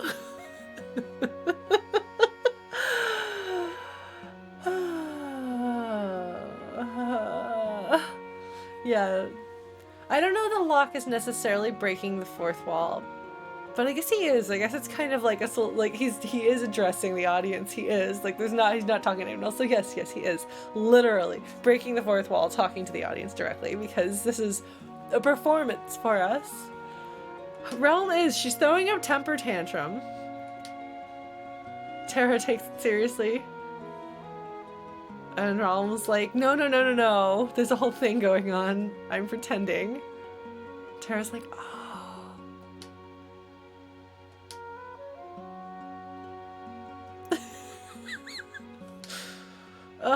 This whole thing is just completely ridiculous. It is a wonder to me. Like, I know when I was a kid, I thought Ultros was hilarious. I know I loved this stuff. I ate it right up when I was a kid. But it is literally incomprehensible to me how this could be like, how anybody would think of this scene. Or how, like, if I were playing this game for the first time, I would be staring at this scene with like, absolutely dumbfounded speechlessness of like, what is even going on? Why is this happening? Who came up with this? How does this... It doesn't make any sense. It is so random. And like, I don't know if this is because comedy seldom works, because you've seen me find things very funny. Undertale's hilarious, and Undertale does have some really random stuff, and random and absurd humor can be one of the things that's more likely to work for me. But the comedy in Final Fantasy VI doesn't work for me at all. And you would think, given how much the dramatic storyline in Final Fantasy VI shaped me as a person, and I say the reason why I like melodrama and tragedy and things the way I do is probably partly because of this game. Like, I'm like, do I like this game best because it's like the most tragic, darkest one? Or do I like tragic, dark things because I grew up with this game? And I'm inclined to believe it's the former, because that stuff still resonates with me. But if you've read Darkness and Starlight, I cut all of this out because if I were in charge of this game, I think that it's nice to have comic relief and it's important. But this feels like, I'm sorry, because I love Final Fantasy VI with all of my heart. But this is bad anime JRPG bullshit comedy, and I hate it. This is why I can't play JRPGs anymore, because anytime there's a comedy thing, it's harder to avoid. And it's not entirely true. I played Final Fantasy VII Remake, and I really enjoyed it. But when was the last time I tried playing a JRPG? I've tried playing... Oh, this is not as bad as some of them can be, but it is totally that. It's totally where you're just like, what? Why? And it's not just that it's out of place. It's not funny. It's not funny. And again, this is just me, because I don't like most comedies, so obviously plenty of other people would think it's funny. They do think it's funny. Everyone loves Ultros. I love Ultros. I can't tell you what. Okay, Ultros has some very funny lines. Like, the first encounter with Ultros makes sense and is pretty funny. And he has some funny lines around the opera. I don't even mind him as much with the opera. It's random, it's out of place, and so I removed it because it doesn't feel right in the world, and it certainly isn't something that I could write, so I took that out and replaced it with something more dramatic and serious and world building.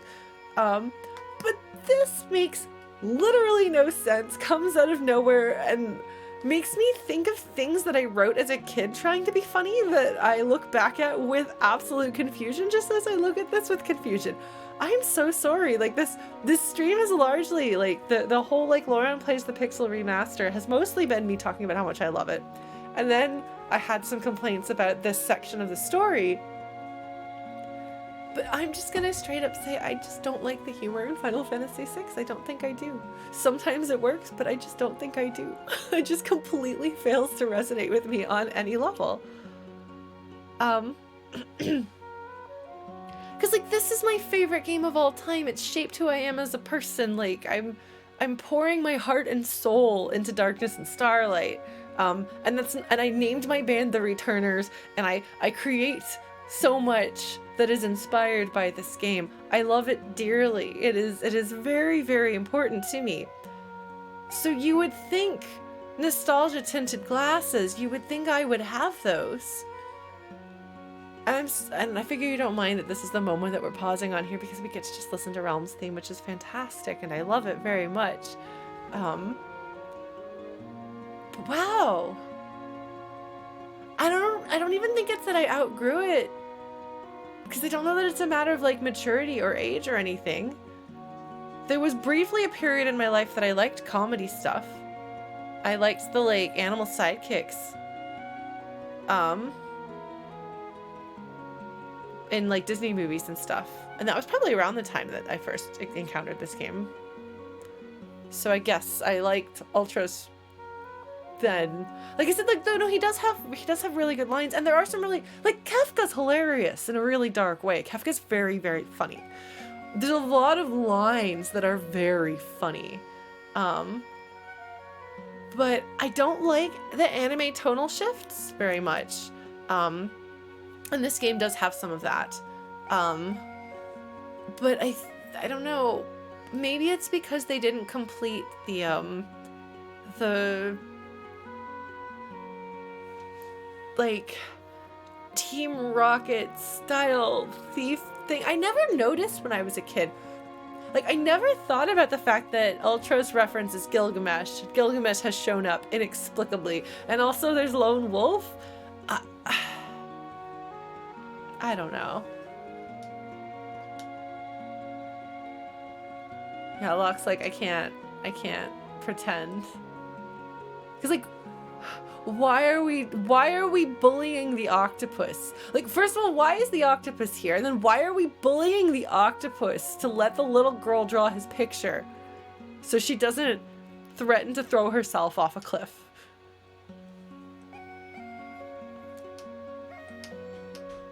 Like, Ultros himself is charming and endearing, and he's a dum-dum, and if he were to have a voice, he should sound like Meowth from the Pokemon anime. I feel like that's I feel like that's what I would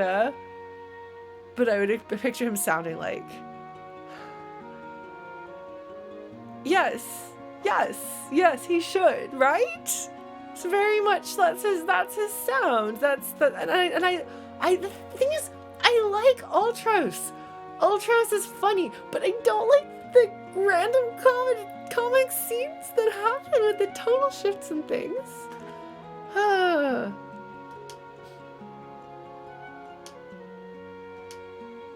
Strago just blinks. He's just like, I don't know what you're doing, child.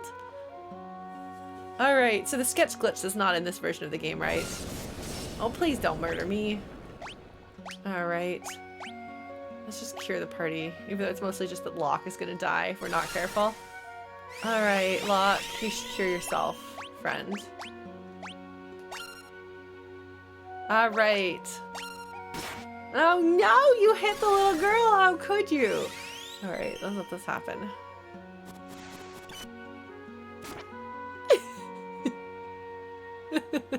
How can this be? Oh, I also grew up on Monty Python, and you can't do that on television. A washed up old octopus, oh, and he's so sad.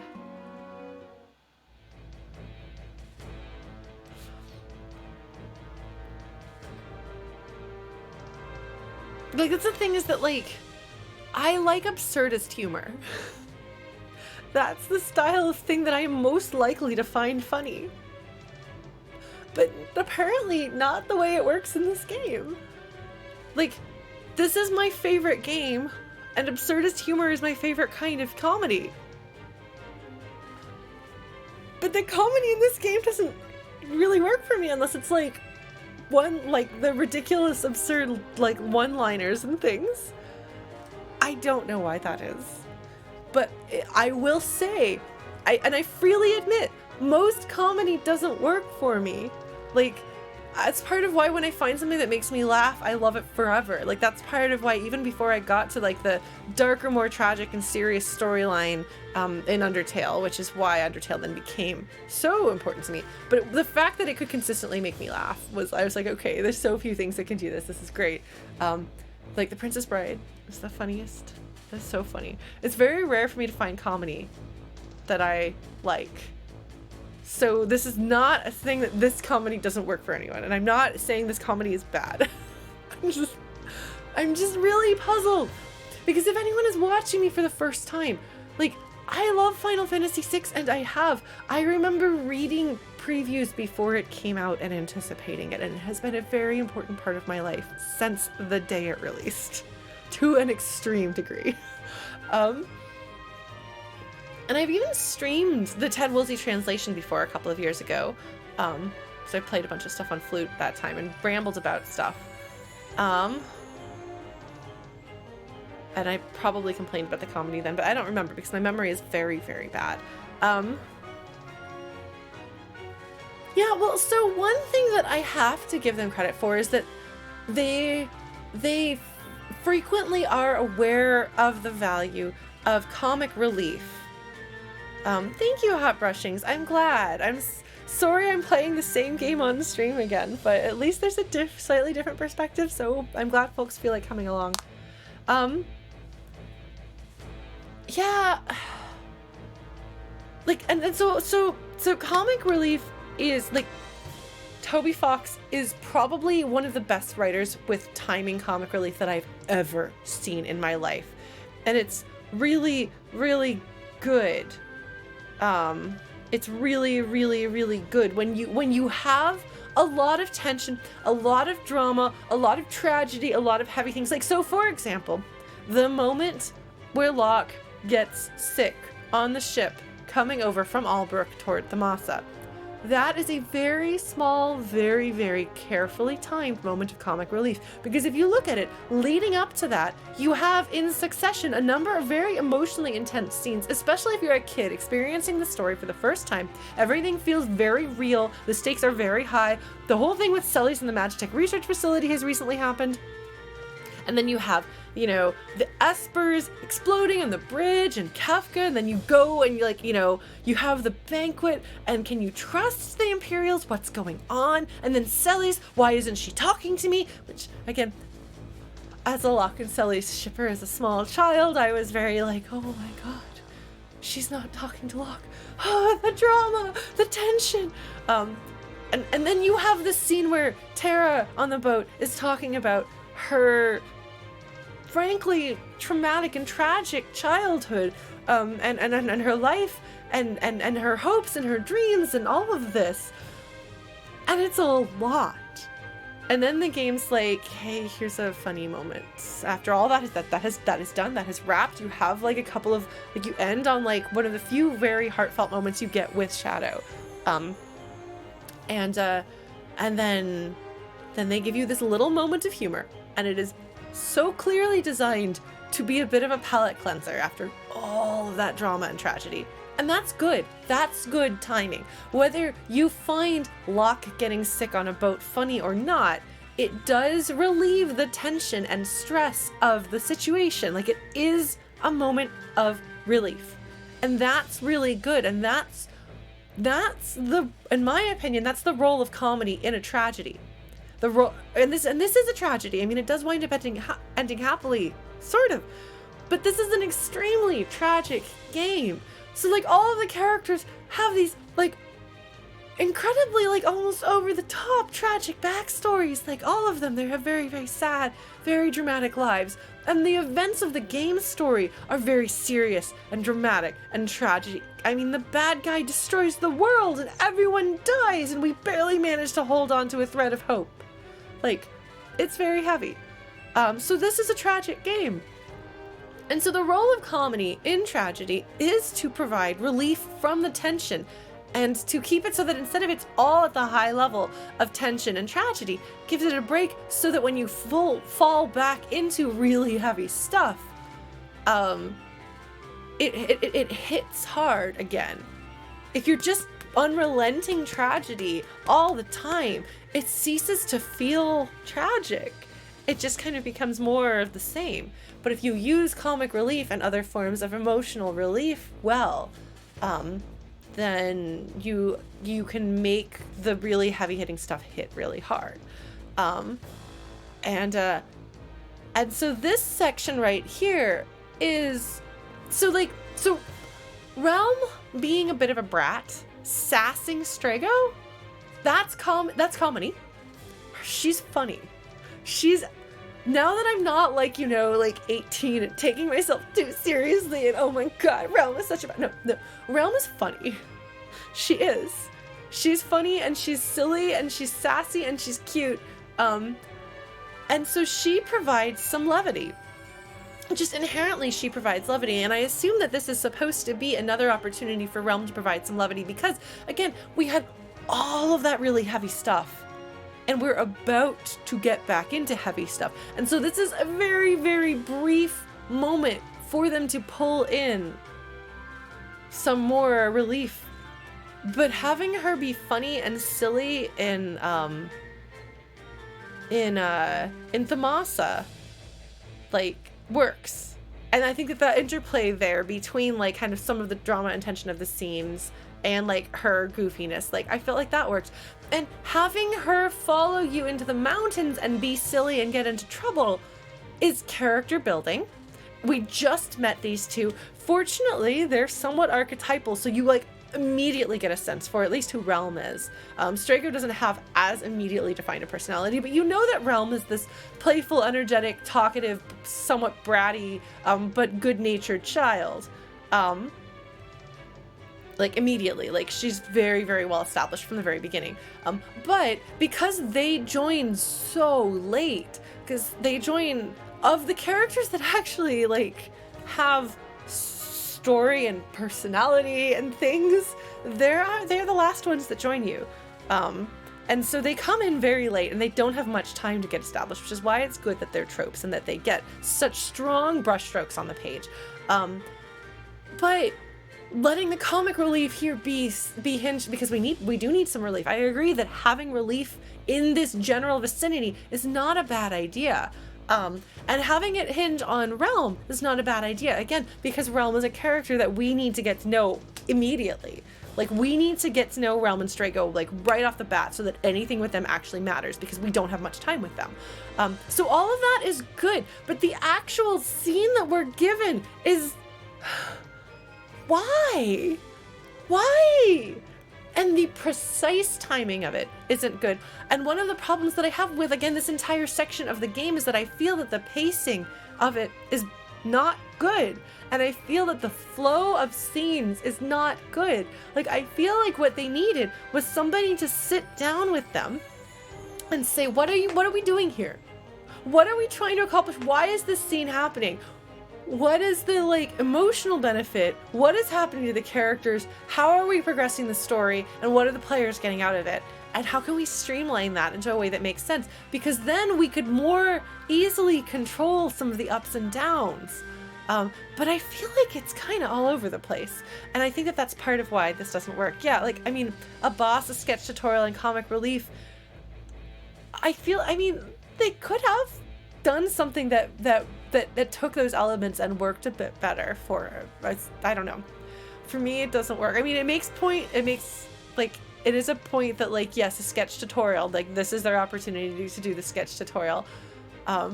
And Ultros is funny and he's harmless and we're not actually scared of him.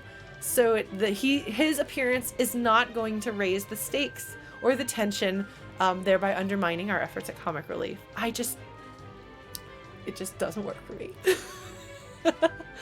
And you know, more power to you if it works for you. It probably worked for me when I was 11 and played this game for the first time. It just doesn't work for me now. And that makes me sad because I would love to love everything in this game from start to finish. You know? It's weird because I've talked to people about adapting Final Fantasy VI and what a Final Fantasy VI remake would look like. And I've had these conversations, and other fans of Final Fantasy VI get like upset with me because I'm like, there are plot holes that would need to be addressed, characterization issues that would need to be made consistent, things that would need to be explained, and so on and so forth, and things that don't work that would need to be rethought. And it's like scandalous. Are you allowed to have those feelings? And yet how dare you call yourself a Final Fantasy VI fan? I don't know. I think that I find it frustrating because Final Fantasy VI is in so many ways the sort of thing that I love, that any shortcomings on its part really stand out to me. And perhaps my life as a creative person who tells stories is to take the thing that I love as inspiration and try to make things that are what I want, what I think the best form of the thing that I love would be. Maybe. I don't know. Anyway, hello. I didn't say hi to Disciplined Daddy, but hello. And yeah, I saw what you said, Sean, earlier about having a harder time forming emotional connections with the characters because of the insertion of really out of place comedy at really poorly timed moments. And that is fair.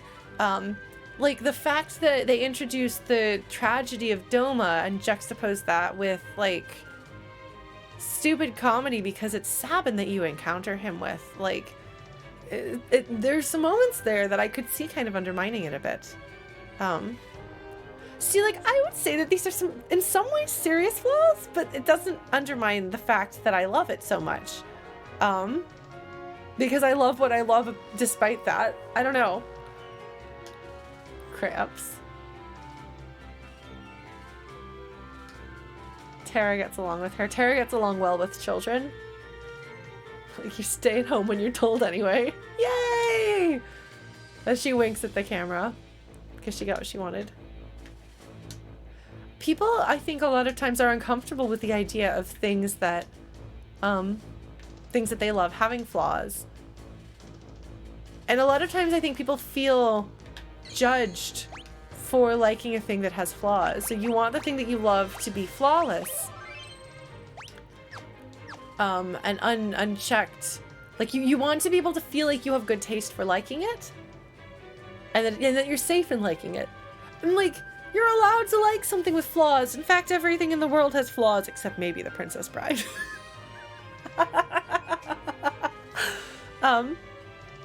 Save the lowest hole for last. Thanks, Blue Glass. Oh, okay, Sean. Well, I'm glad to share with you my deep, deep, deep love for this game and why I love the characters so much. But also, like, despite, and again, like, I love this game very much, and for anyone who doesn't know, if you hear me talk about Darkness and Starlight, it's a 165,000 word and counting novelization of Final Fantasy VI that I've got up on AO3, and I'm turning it into an audiobook. So I've been drawing pictures for that because you gotta have something on the screen if it's showing up on YouTube. And so the next chapter of that will be out soon. The first chapter of the audiobook. But we're actually at Thamasa in the text version. But so I like this game a lot. But I still so I didn't appreciate Relm and Strago. When I streamed this game, the Ted Woolsey translation, a couple of years ago, thanks, Ampy. There's the link if you want to read it. If you want to see if I am full of it, or if you want to see what this brain comes up with when I try to make Final Fantasy VI. And it's not necessarily like the definitive interpretation of Final Fantasy VI. I just decided to make a version of it that I felt functioned as a more self-contained novel experience. But there's been some changes made that I didn't necessarily intend to make when I started, but whatever, it is what it is, and we're in too deep. We're just gonna go from here. Also, it's Locke and Sully centric because they are my favorite and they are my OTP. But yes, so when I played this game 2 years ago, one of the things that came up was that I didn't really like Relm or Strago because they're largely comic relief. And has just been discussed, comedy frequently doesn't work for me. Now, I have since done a lot of thinking about comic relief, and I have been since I started streaming. Really since Undertale, started trying to pay more attention to comic relief when it's done well, because it's not something that I am naturally very good at. Shockingly, comedy is not my strength, and the timing of it is I mean, comic timing is there's a reason why people talk about it. It's a challenge. It's important though. And so I wasn't a big fan of Relm or Strago because as I saw it, they were mostly comic characters, and I just couldn't get into them. And so actually a viewer suggested a slightly different interpretation on them that like immediately changed my perspective on them. And I found that it has very much changed the way I think about them. And so now I'm in the middle of writing the Thamasa chapter, 165,000 words in. Yes, that's right. I am a wordy person. You might not have noticed that if you watched me stream. But the extra understanding that I have of them as characters, the more nuanced interpretation, really, somebody was like, Strago is an old Jewish grandpa, and I was like, oh, I had one of those. Okay, I can't dislike him anymore. But it does actually really fit what we know about the Thamasans and how they work. And as somebody pointed out when we were in Thamasa, like the music has some vague instrumentation similarity that feels a little bit like some klezmer music. So maybe Final Fantasy VI knows it? I don't know. But so I'm open to like changing my mind about things even with this game. Although you will not convince me not to love Locke and Sully's, I'm sorry. Okay, so we want to not do the one on the bottom. I didn't like Final Fantasy VII. And I know that people have taken me to task for that. Hi, Boomstick Groovy. But I really like the 7 remake, which I'm told is what 7 was trying to do, so we're good now. Chocobo suit, oh my god, can I put that on Realm? Does it change her design? Oh my god, oh my god. Have you played the T edition, folks? Because they have like custom sprites for different like outfits, and I wonder if she has, because I don't know. So cute. Alright, I should probably heal my party. Probably heal Locke. Locke, you should heal yourself. Ooh, ability not equipped. Oh, I should probably give Espers to people too, shouldn't I? Alright. Just to warn you, I do not optimize my oh, we're so close to Asuna. I am not the sort of person who optimizes my my Final Fantasy VI experience. Gameplay is not my focus. What do I want to give her? What do I want to give her? I mean, I'll give her Bismarck, not Bismarck, Seraph as soon as Gramps is done with it. Oh my god, okay, so this is one of my favorite games of all time. The Pixel Remaster has done phenomenal things with the music by and large. I love what they've done with so much of it. It's interesting. My friends, the musicologists, had a professional opera singer on their stream this past week to talk about the opera section of the game. And it was really neat to hear what she said, because she agreed with a lot of the feelings that I had about the way they did that. But she had more explanation for why, because she knows more about this. You know, this is an easy game. I put Locke in my party all the time. That's how easy it is. He's my boy. He's my favorite character. I could put on my Locke Cole costume right now if I really wanted to. But he's not good. But it's fine. It doesn't matter. He can handle anything. I haven't played any of the other Pixel Remasters because apparently I just don't care enough about any of the other Final Fantasies to play them in Pixel Remaster. I'd like to hear the music for 4. I'd like to hear the music for all of them, but I have no interest in any of the NES era ones.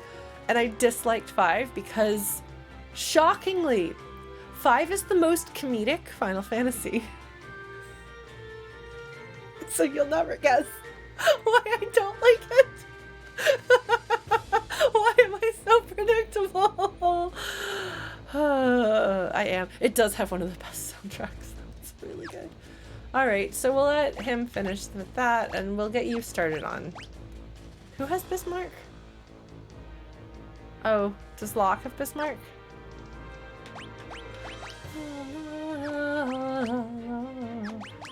Doesn't really matter.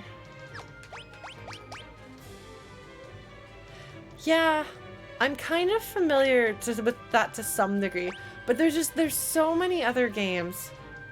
Yes, that's correct, Boomstick Groomy. I am, in fact, the same Lauren the Flute that collaborated with Mark Popigan for the Epic Final Fantasy VIII medley. He also played on a track or 2 of mine, and we have a standing invitation that if he's ever at something that my band The Returners is playing at, he will play his horn with us on our Final Fantasy VI medley.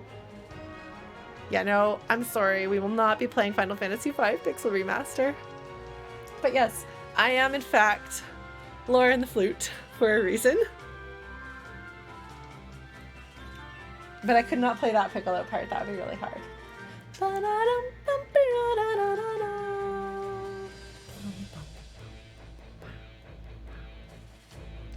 love distorted electric guitars. I'm sorry. And it's so nice to have like the distorted electric guitar like at the absolute bottom, like underpinning everything of like this more like orchestral arrangement. Like we've got like timpani and snare, like very orchestral. We've got our strings, but we've got that electric rhythm guitar. It's nice. Guitar makes everything better though. All right. Piccolo. Piccolo, Piccolo.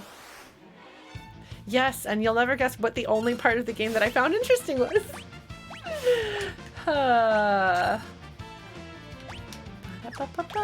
Okay, yeah, you can sketch that guy.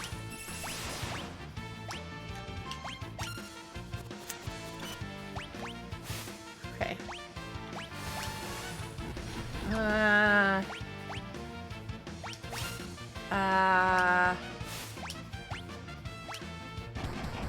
Bam, bam, bam. Bam, bam, bam. No! That's fine. That's fine. We'll get you guys some magic and then you'll be— oh my god, will you just die already, bad guys? No. Blaster? Oh, it didn't even work. Okay, we're just gonna set them on fire so Relm doesn't die.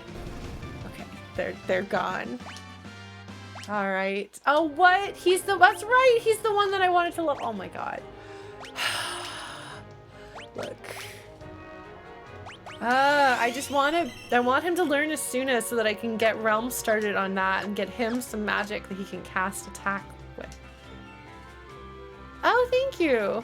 Yeah, Fisherman's Horizon is one of the prettiest songs from 8. 8 has not my favorite soundtrack, but it has some incredible standouts. Tabby suit? I don't remember that. Relm? Is that better than the Chocobo suit? What does that do?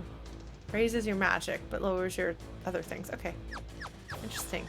Yes, no, so I do stream, and in fact, I do stream music sometimes too. And if you're lucky, question mark, I may play my flute on this stream because I do know Final Fantasy VI music pretty well. So I have my flute, as you noticed. Does she turn towards the camera and wag her finger? Kiddo, do you? Oh my god, lock. Oh, why do you have... Okay, yeah, why not? Oh my god, Kryl is the best. I love her. Oh my god. Okay, Strago has learned to tune it. I won't spoil things in Final Fantasy XIV, but I will say I'm still working my way through Stormblood. As a fan of Final Fantasy VI, I have feelings about Stormblood.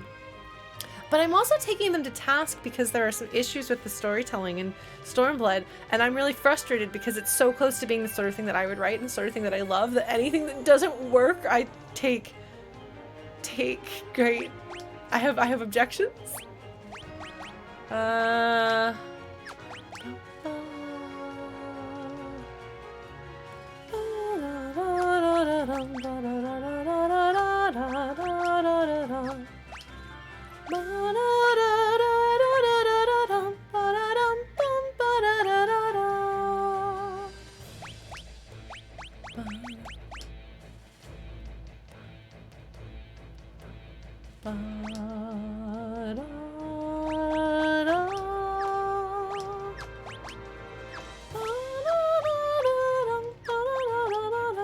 Okay, what am I gonna do here? Stamina, strength. Okay, well you can work on Ifrit. Because you need Seraph. Everybody needs to have cure. That's just, those are the rules. Boomstick Groovy, thank you for following, my friend. Normally I would have a bot that would welcome you properly, but my bot has been down for like a month. I need to figure out what I'm gonna do about her.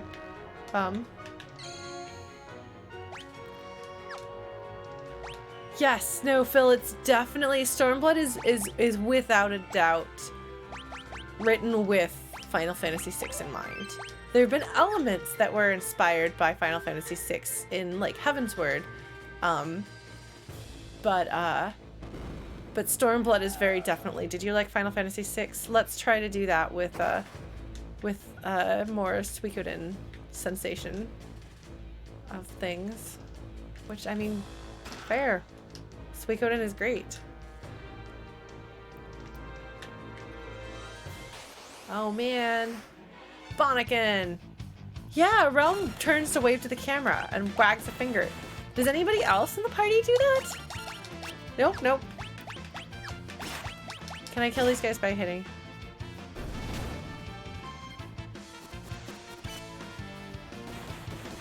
Bam, bam, bam. Okay.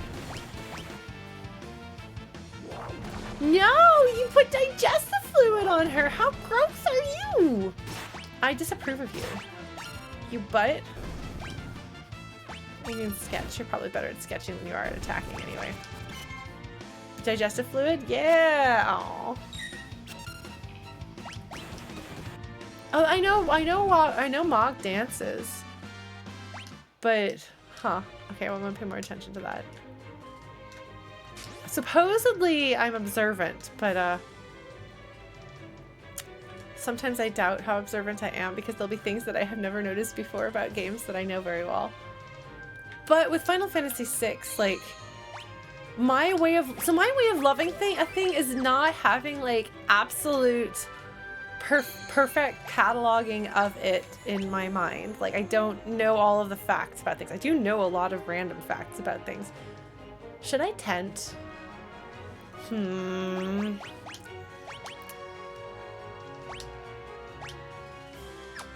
not you.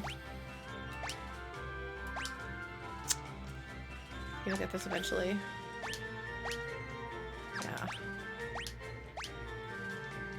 Yeah. Okay.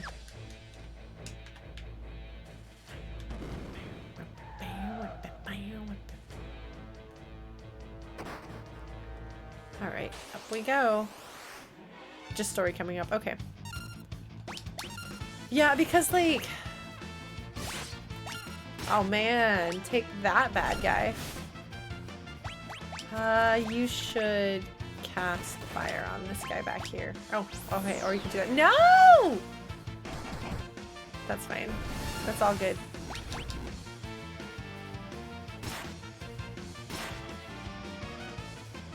Sorry.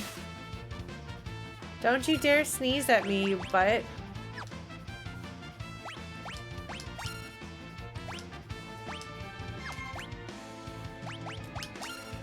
Hold on. I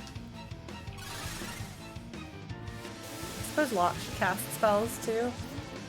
How much damage does that do? Okay, that does some real damage. Hi, Annie, what's up? Did you play all the way through the Pixel Remaster? Because I knew you had heard the opera scene before you said, but I wasn't sure. If anyone, by the way, if you can't tell, my friend Annie, who just walked in, whose name I will mispronounce because I do not speak Italian. You will never guess that she is an opera singer who likes Final Fantasy VI. There's no hints. Yeah, no, I mean, honestly, oh, I went the wrong way. Is there anything to the other side? Well, that's fine. Hello, Sylph.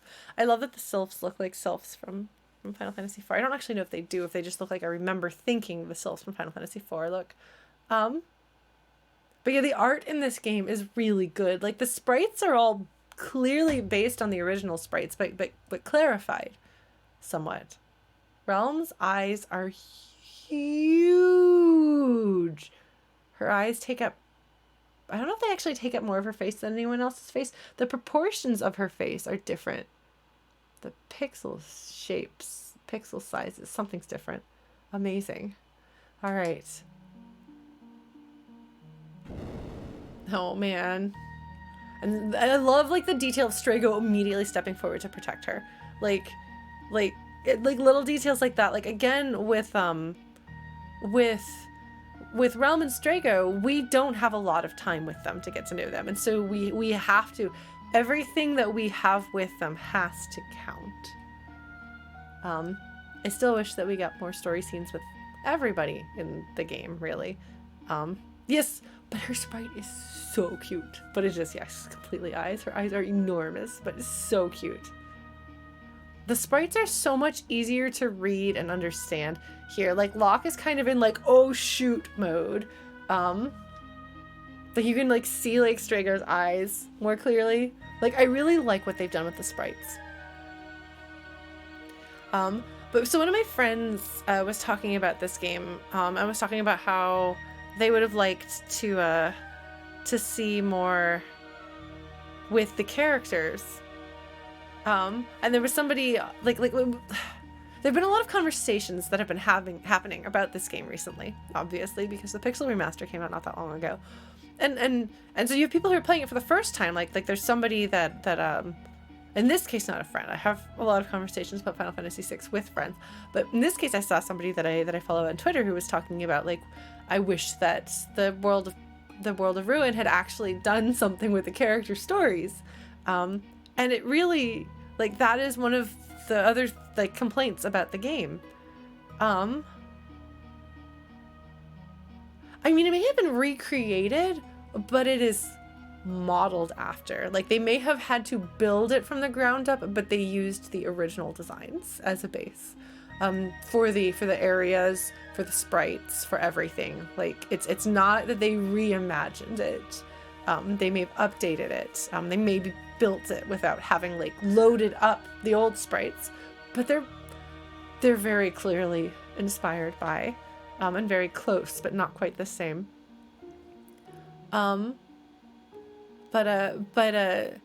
one of the complaints about the game that the people playing it for the first time, and back in the day that people had too, was the World of Ruin not having enough scenes with the characters to really dig into the emotions. Like, they have, like, a little bit, and it was amazing for the time, but I'd love to see what a modern standard of storytelling would be able to do.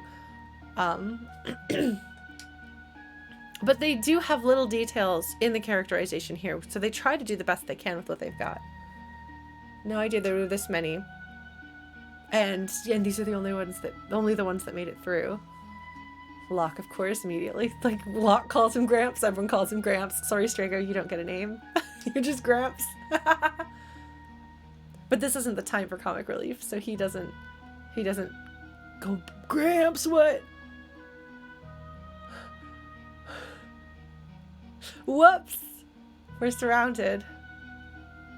But like, I think it's like a nice, like again, a nice bit of characterization that Locke is like, we will fight to defend you guys while you run away because you have to keep the child safe. And here again, all of our party members are surrounding the kid. Because that's the kind of people they are, and that's what you would do in a situation like this. And that's a really nice detail. Yura, the one custom sprite design. She's like, wait, I know you. I knew you when I was an infant.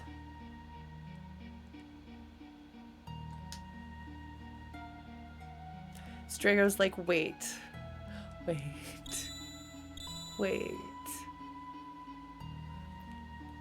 Oh, Locke. I do wonder what his speech patterns are like in the Japanese version. Was her dad's hunky, muscular, shirtless dude friend, I guess, with his little, like, wrestler Speedo and armbands.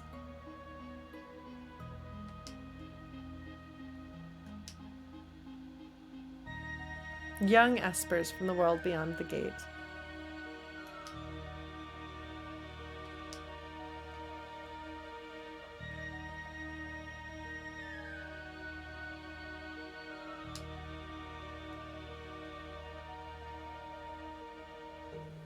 They found out about what was going on.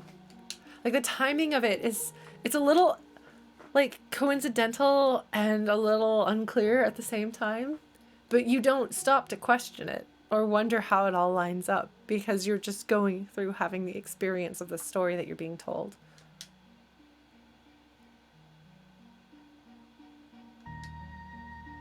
So she opened the gate. Is the Elder Madwyn's father?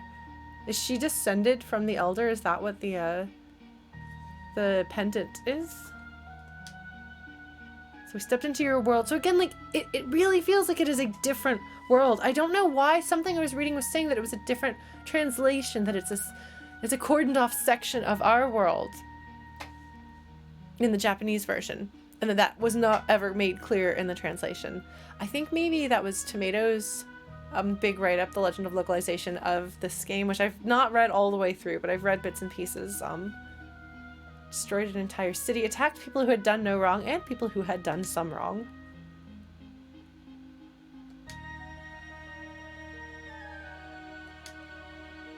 Something in your world that dampens your powers. Freed of those reins, your powers ran wild. It turns out that we can lose control and do evil. God, it's such a beautiful theme. I'm sorry, I'm just distracted by the music. Are we really any different from the Empire? Yes, yes we are. But he said this might kill me closing this gate, in which case you won't be able to open it again. I believe is what they said. They would forgive us? I mean, you're the one who should be asking, or they're the ones who should be asking your forgiveness.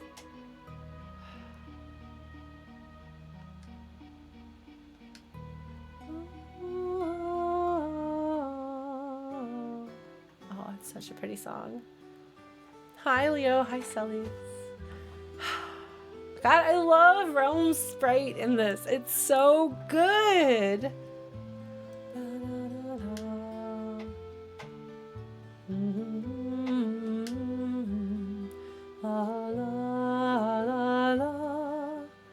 And here's Leo being extremely polite and respectful because he's Leo. That's what he does.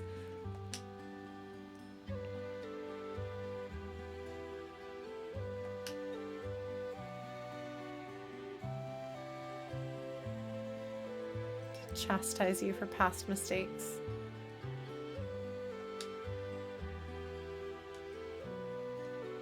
Yeah, we didn't think about you as people. We thought about you as weapons. Huh. So the Espers didn't have free will when they were first created. They were used literally as tools basically the Warring Triad created the Espers because they were like, well, we've got these people around, let's turn some of them into weapons and have war with each other. And so the Espers had no free will, much like Terra under the control of the Slave Crown. And right before the Warring Triad turned themselves to stone, they gave them their free will once more, and I'm sure there was like some horror of what have we done? What have we been made to do? Much like Terra with the Slave Crown. I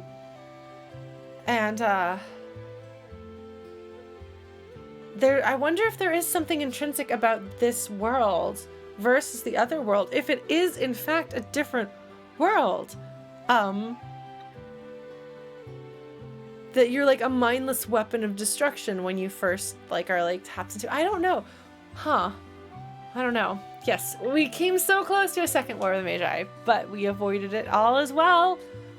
Because the only Imperial that we could trust to do this is Leo, and we know that we can trust him and he means well, and he's the only one here, and Sully's, but that's fine because she's not even really an Imperial. She's basically a returner.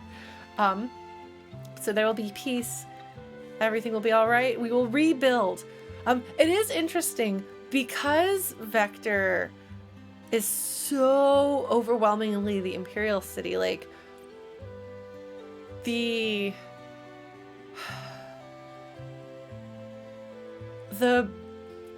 assault on Vector by the Espers who've lost their mind doesn't like register as like a war crime for me the way a lot of the things that the Imperials do, because in a way it's like you killed our friends and we're just like throwing ourselves, we're bombarding you because we're angry that you have done wrong, and it doesn't quite feel the same as the Empire attacking a city, for example, and so they're here asking for forgiveness because they don't want to have hurt anyone, they don't want to hurt people, and they clearly have. Yeah, no, like, and I don't know, Phil. I don't know if there is something about this world that makes them a little bit more open, or if it is that there is something dampening in their world, and so they've never had to think about and be in control of their own powers. I don't know. And then, like, you know, what would happen if a Thamasa, for example, went into the world of the Espers, and it dampened what little power they do have? I don't know. So do the Espers not really... I guess they have some powers, but not as much in their world, so that they can't have war, I guess, would be the implication. They can't fight amongst themselves if there is something dampening their power. Like, all this stuff that's really interesting, and I'm sure fanfic has things to say about it, but the game doesn't go into it, and it's not necessary. Like, none of these questions need to be answered for the story to make sense, or to flow, or to be engaging. But there are things that I can't help but wonder, and I don't think there are answers, and I don't know that the people who made the game thought of them. And if you were to create a world that needed to stand up to a more in-depth storytelling experience, you would need to have answers for some of these. So, it's behind us. We're gonna shake hands. It just makes me happy to see their sprites looking at each other. I'm sorry. Okay, look. I am... Hold on. I am really predictable here, okay? Like, this is my ship. This is my ultimate ship.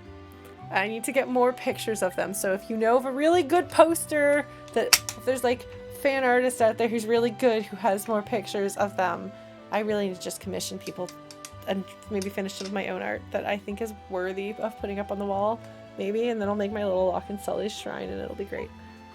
I don't know. I've thought about commissioning people to draw some pictures from Darkness and Starlight, but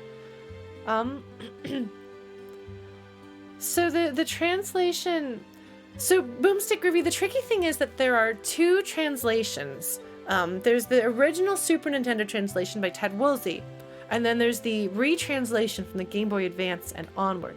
And Ted Woolsey's translation was created very quickly, in a much worse situation. So he took a lot of liberties. It's a very idiosyncratic translation, which has given us a lot of really remarkable lines that are hilarious and distinctive and memorable. especially like the personality of Kefka is way more interesting in Ted Woolsey's hands because of that translation. But a lot of things are unclear or directly contradict what they're supposed to say, which the Game Boy Advance translation fixed a lot of. And this is based on that translation, the latter one. But I think that there are a few things that have been changed past that. Maybe something's been added to. I don't know the Game Boy Advance translation as well, because I actually never beat the Game Boy Advance version of Final Fantasy VI. So mostly I know, yes, Son of a Submariner is one of the lines that I have the biggest opinions on. Unfortunately, apparently a lot of other people do too, and it's almost universally agreed that Son of a Submariner is better. Or Son of a Submariner if you're a child like me who didn't know how that was supposed to be pronounced, which I didn't. So no judgment if you don't know how to say it, because it is not a word that comes up often in our vocabulary. But yes, so this is a translation that is going to be closer. Yes, it has a very different translation in a lot of places. Yes, it's Submariner. But regardless, it is a better word than a better line than son of a sandworm, which is what the Game Boy Advance translation puts in that place. Which is inferior because, as I have said many times and will say many times again, what is remarkable is not that Figaro castles in the desert, it is that it burrows in the desert, that it dives in the desert. What Kefka is mad about is the fact that it is diving. It is mechanical wonder, diving like a submarine.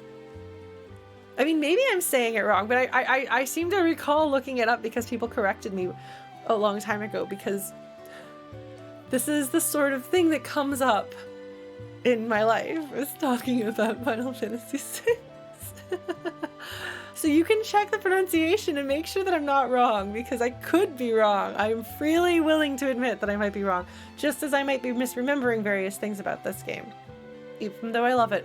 As I said earlier, my love for something is very big, but that does not mean that I have a flawless total catalog memory of everything in it.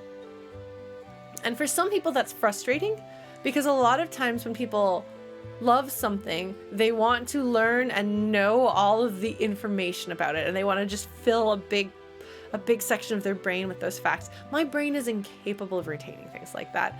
It used to be very, very good. My brain was very good at retaining details. But for a number of reasons, it is now absolutely terrible. I cannot always remember what happened yesterday, let alone facts and details that I may never even have learned also about this game. So for me, like when I say that it's my favorite game of all time and I go on and on and on about it, it is coming from, like, the love is big, but the knowledge is not expert. Like, I don't know what's the best gear in it. What do you use against certain monsters? I don't know. But I can tell you that, that Locke is, I think, supposed to be 5'9", and Sully's is, I think, 5'8". And I should know their birthdays, but I've forgotten those. Her birthday was just a couple of weeks ago, though. Well, fortunately, nothing is truly flawless in the world. So here we have my ship. They're finally talking again. We've gotten over some of, like, okay, we can talk. We've done this. This is more important than our interpersonal petty bickering at this point. The emotional arc of the characters and what happens in this is very different from how things are paced in Darkness and Starlight. As we go to Thamasa now, it's very apparent. I'm like, I've definitely changed some things. I really hope we're hitting the point where, like, all of the changes that I've made are really going to, like, come through, and I'm either going to pull it off or I'm not going to pull it off, and you will either be like, wow, Lauren made this big fuss about the flaws of the messy, like, vague, soupy storytelling around the sealed gate through Thamasa story section. She made this big fuss about it, and then she tried to do something and she messed it up and it still wasn't good. Or, oh, that does actually work. No pressure, especially now that I've run my mouth about this so much recently. No pressure. That might be why the chapter hasn't come out yet. Maybe, I don't know. Actually, no, the reason why it hasn't come out yet is because I've been doing the audio version, but it's almost done. So, we're gonna go back to Vector. Everything is fine. We're gonna go bring peace. We're gonna have peace talks between the Espers and the Empire. Hopefully the Empire will step down and there will be no more war and everything's gonna be good and everyone's gonna be friends. Isn't it lovely? Isn't it gonna be lovely? Such a good moment. Now we can have a little talk of feelings. He looks down. He says her name. There's tension. Tension.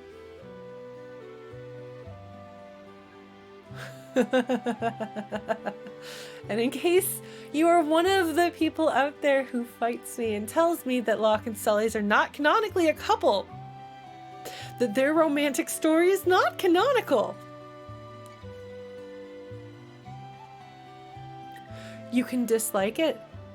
You can say that you don't like it. You can say that you prefer them with other people. You can say that you don't like one or the other of them, or you'd rather set them up with somebody else. Okay, that's fine. You can say you don't think that they would make it as a relationship long term. That's fine. That's a matter of personal opinion.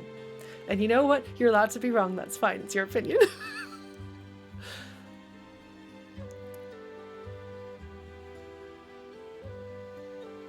But their romance is canonically in the game, and it's not ambiguous, and it's not subtle.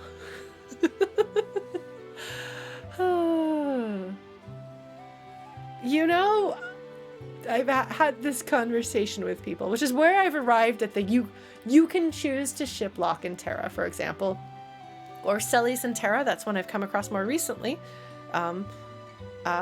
which usually involves a different interpretation of what their upbringing would have been like.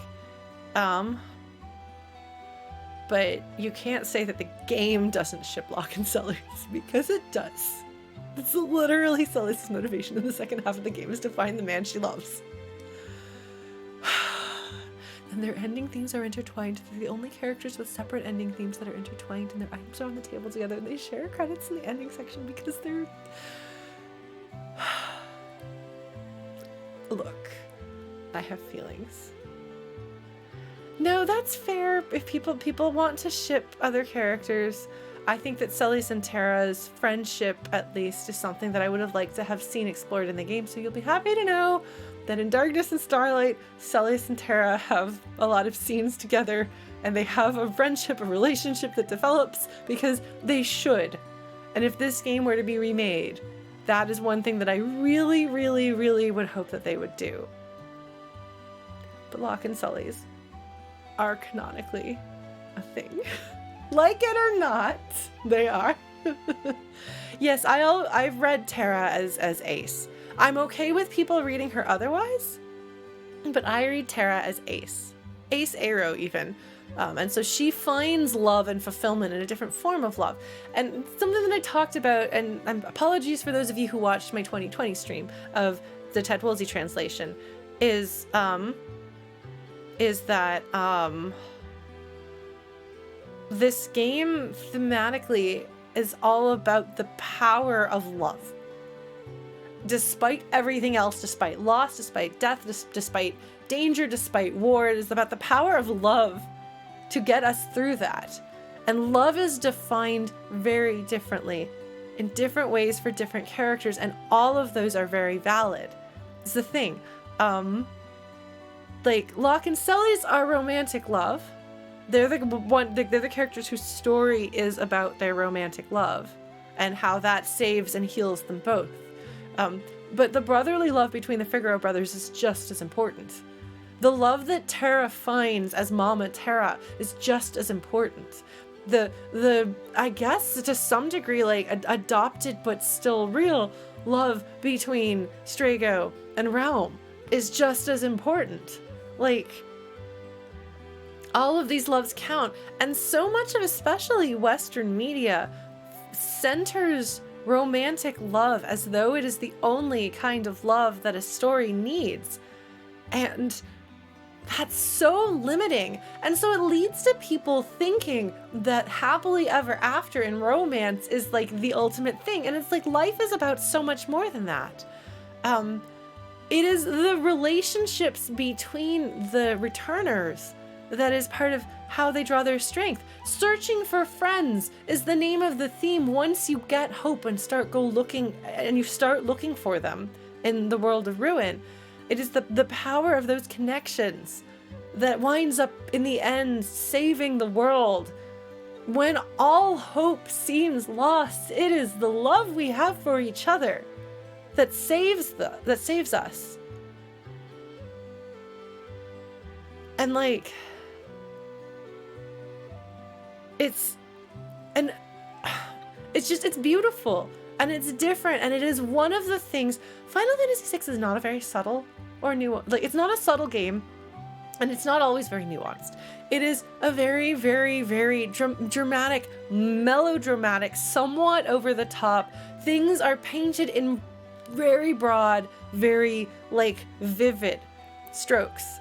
But it's not a very small, nuanced, subtle thing. But I would say that there's a lot of maturity in the way it approaches the idea of love, which, given that the people who made this game were not like super old when they made the game, like I like that they had the perspective to think rather than just telling a story that is just like romance. I don't know, or just having a bunch of characters, like they highlight that love. Like I don't think that that's unintentional. Like I think that's what they were doing. I don't think that they were like, we're gonna make the theme of Final Fantasy VI be love. So thematically, like, no, I don't think this is going to be like a high school English class, like literature analysis. Like, and today we're gonna talk about the themes of Final. Like, no, I don't think so. But I do think on some subconscious level they had a feeling and an idea that they wanted to capture, and I think that they did. And I think that that's wonderful. It's one of the most remarkable things about it. And I'm really happy. Like, so I'm part of this Final Fantasy VI Facebook group that has like now like 15,000 people. It's crazy. I've never been part of a group that big. And so people have a lot of conversations about these things. And like a lot of it's like, I really like Ultros. Like, you know, more power to you. But a lot of people have been talking about this specifically, which is like very satisfying for me to be like, yes, this thing that I feel is driving so much of the game, other people who love the game also see. Yes, I do have a lit degree. So yeah. Yes, and Setzer's grief and love, and the peace that he finds through that too, that he is able to hold on to the memory of love. And that's his strength, is the memory, and realizing that sometimes that's enough, that's okay, you know? Like, does it undo the loss and the tragedy? Does it make it fair that he lost her? No. But he can let that love guide him and be a good, positive, warming experience in his life. I honestly think that themes shouldn't be on purpose to be themes. I think you can have, like, stuff you want to explore, but the moment you're like, the theme of this story is going to be like, then you're running the risk of being the next Nathaniel Hawthorne. Please don't do that. The less we have in common with anything to do with the Puritans, the better. Thanks. Yes, my degree is lit. Yes, I have my undergrad is in lit. My MFA is in creative writing.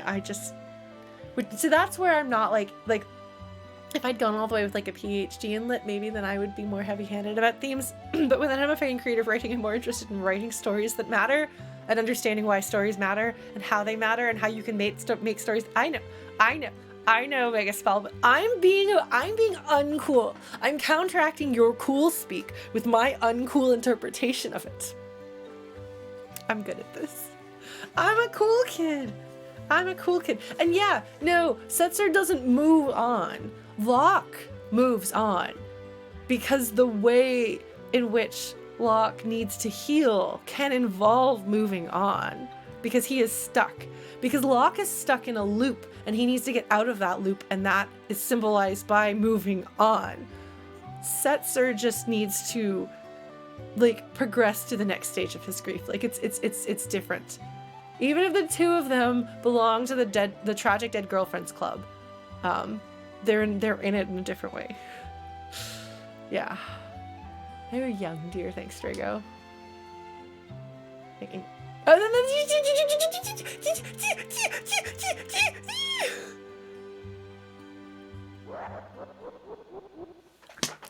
is the perfect timing, too!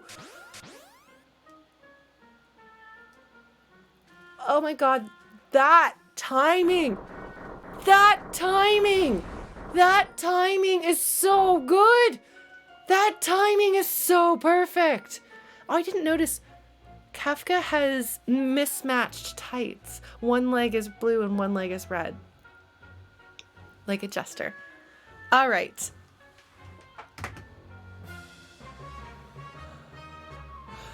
So I was just complaining about some of the timing and the pacing and some of the weak points of Final Fantasy VI. And I told you, a good writer should carefully and intentionally control your emotions at every point. You shouldn't feel as though your emotions are being played with, but you should be guided in them. They should be sculpted. Toby Fox is a master. Like, this section is some of like the best timing in Final Fantasy VI. It's so good and so intentional and so effective and so emotionally whiplash inducing in the best way. Toby Fox can do that very well. If you haven't played Toby Fox games, I strongly recommend them. If you're a fan of Final Fantasy VI, so is he, and it really comes through. So we're going to talk about why this is so good, and if I talked about this during my 2020 stream of the Ted Woolsey translation, I'm sorry, buckle up, we're doing it again, because I don't have any memory. I have the memory of a goldfish, so I do not remember if I've done that before, so my apologies. But no, oh my god, the piccolo. I'm sorry, I'm distracted by the piccolo and Kefka's theme. It's such a good arrangement. And I don't remember the arpeggio being quite like that in the original. I feel like this took a nod from Grand Finale's version of this theme, which is an amazing arrangement. So what they did there, if you're like me, you're very, very centered on Locke and Celis' relationship. And so that is a moment of almost closure. Almost, okay, look, you followed a career as an opera singer because of Final Fantasy VI to some degree, so I feel like your love of this game should sustain you too.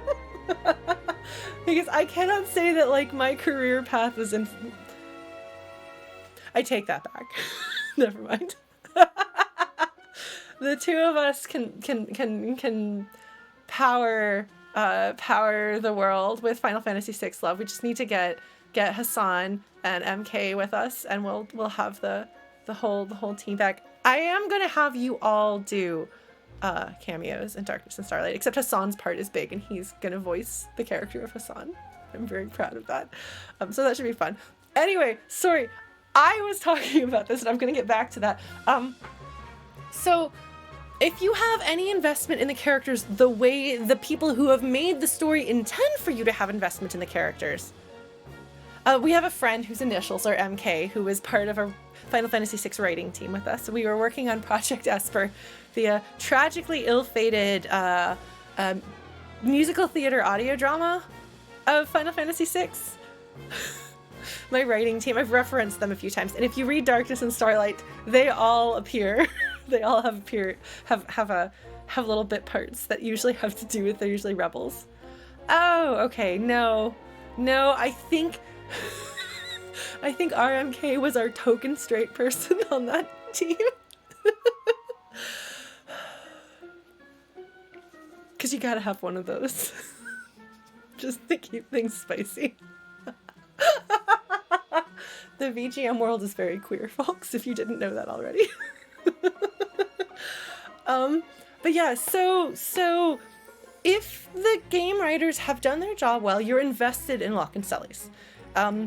They're central characters, they're very important, they have lots of tragedy and melodrama. So like they've got like things to get their hooks in you.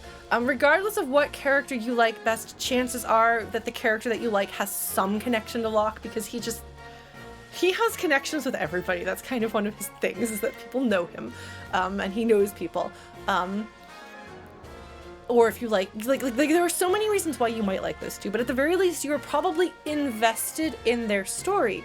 And we haven't had any resolution to the tension that starts in the Magitech research facility where Locke doubts Celes. That we haven't had closure at all, because she's gone, he's got feelings, then they finally see each other again in Albrook and she's not talking to him. And then on like, I think it's on the boat or after the boat, she tries talking to him and he's not talking to her. So like they don't resolve any of that. But you're like, that's going to have to happen eventually. And obviously these two have feelings for each other, so that's complicating things, but that has to be resolved too. And so we have the big resolution of the Empire and the Espers in the form of Leo. We like him, so there's no tension with his presence. And the Espers, we know this one because this one, I believe this is the one that was friends with Madwin, so we have some knowledge of who this is. So okay, we have these two people we feel like we know. By Super Nintendo storytelling standards, they're NPCs, we know somewhat, and they're coming together, we're talking about things, we're acknowledging that things are bad, like maybe that we're bad, but things are going to be better. And so that closure starts happening. And we get Locke and Celes talking to each other. And after a moment, you realize this is the closure of that tension. When he goes to apologize and she says, you don't need to say anything. This is the first time because like the first time that they talk is right before that, when they're like, we should go to Vector, like they talk business. And then he's like, right, personal drama. And she's like, it's okay. And that is the closure. That is the release of that tension. It is the only time that we get it. Like, it is the first moment that we get it. But and so there was relief there emotionally if you're invested in these characters and you're dying to know how that's going to go, and you're like, oh my god, will they kiss already? Maybe you're not. Why not?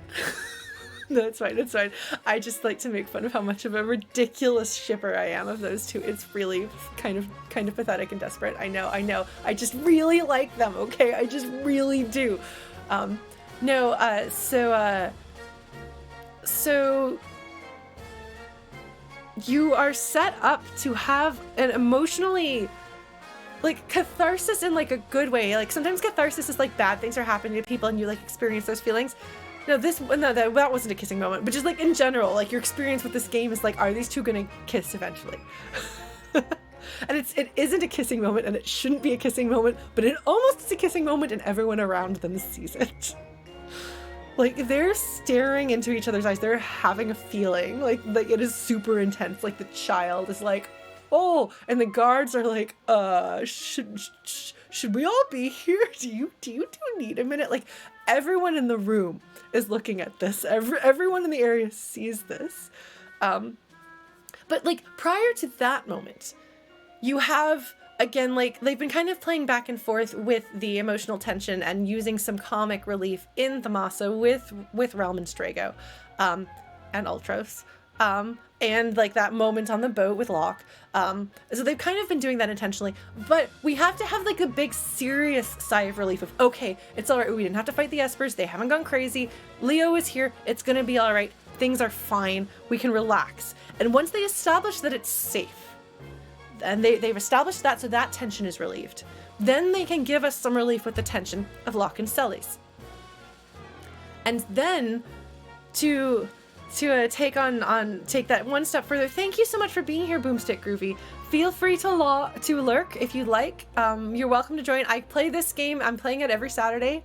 I'm also playing Horizon Zero Dawn on Tuesdays, and I'm playing Hades on Thursdays. So if that sounds like fun, that's my first time through those games, so it's a different kind of experience. But there's still music, sometimes singing, but mostly talking about story and things, because that's what I do. But I also do play, and I have a concert coming up that I'm hosting with some friends in April.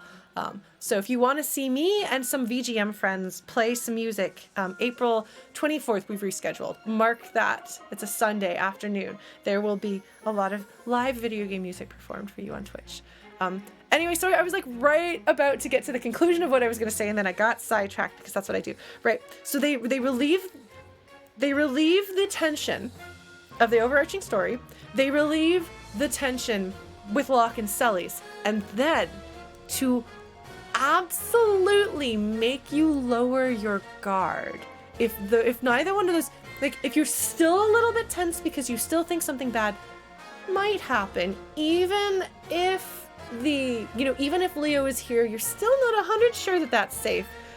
Like even if you're not 100% relaxed about that, you still feel some tension relieving with Locke and Sully's because they intentionally held that tension unresolved for like a while. That's all right, Dover. It's a good time. It's a good time. No, and then to absolutely, if neither one of those things quite made you relax, they're going to get you to lower your guard with a moment of perfectly timed, in-character comic relief, where the characters need that comic relief just as much as we do. So, Locke and Sully's have their serious moment, and it is warranted, and it feels serious, and you feel the tension, and they have the space. So it's not actually truly undercut by Relm's commentary. Like, it still hits hard, so there's kind of like, but it keeps it from going too far and undoing what they're trying to do emotionally, which is getting you to relax, getting you to lower your guard. But then, when Locke and Sully's realize that everyone is looking at them, and they flip out, because you see everybody else is looking at them, you can see that in the reactions everyone else has, and then you see the moment that they realize that everyone is looking at them. And, she looks around, and he, flips out, and he, is like, oh, no, and everyone else laughs. And it's this perfect moment. I was just delighted. You saw, I'm, flailing my hands, because it's really funny. It's a very funny moment. Their reaction, we all know exactly how they feel. Maybe we felt that way, or we've had friends feel that way, but you've had that kind of embarrassment, and you're laughing because you know these characters, so it's like your friends, and you're laughing at your friends, but with your friends lovingly, and it's this very relatable, human, funny, charming moment. Maybe we think that Relm and Strago are extra funny down there. I don't know, but it's so well done, and they go all out with the sprites. They don't they really lean into it, and you feel like this is the laugh track moment, and then we're gonna things are gonna be okay. And that moment is the moment that Kefka enters, because your guard is lowered. You are laughing, you are charmed. Part of why you're laughing is because you're relieved, because you need to have that moment of rest, and you are so glad subconsciously to be given it. That's why comic relief is so helpful. And before you even finish laughing, they cut right through that. Perfection. So good, because it reminds you. Oh yeah, also, where was Kefka the last time we saw him? In a jail cell. So whatever Gestalt is plotting, we've maybe ruled out Kefka, because he seemed like he'd completely gone off his rocker, jumping up and down on a toilet in a jail cell. So you kind of set him aside for a little while, You don't think about that. You're like, okay, Gestalt might still be scheming politically. Maybe he wants to try to use the Espers, but on some level, and maybe you're like, Kefka's gotta be back. Maybe so. But I think to some degree subconsciously you've kind of put him on the back burner for now. So when it's not just that Gestalt shows up, it's Kefka. It's his laugh.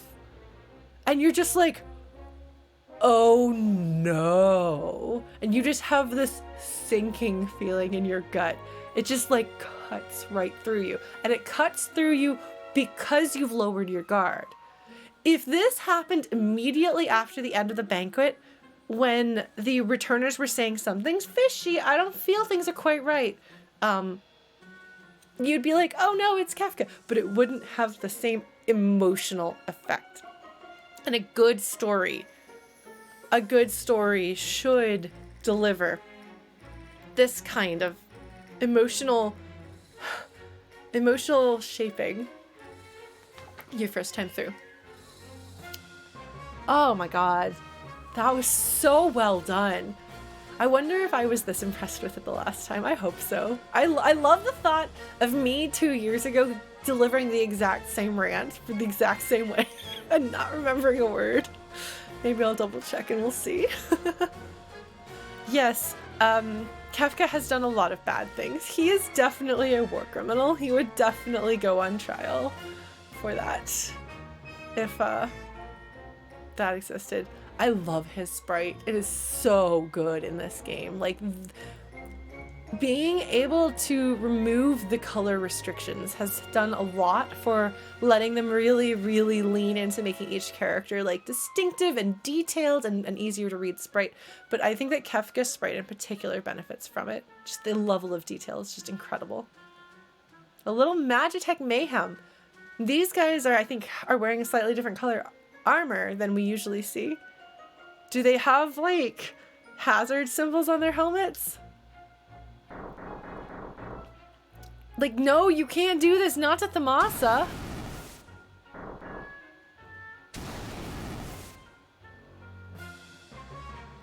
And Leo's like, what the heck? Like, you see Leo's reaction. He freaks out, and then he checks on us because he didn't know this was going to happen. Emperor's orders, which does make you wonder. Was the poisoning of Doma Gestal's idea? He feigns ignorance, but he might have, I still hold that he recalled Leo when he did, so that Kefka could do that without interruption.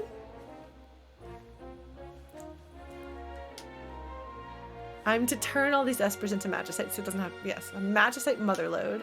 We figured out how to do this now. And they start with the one that we know. They start with the one who has a name and a face and a personality.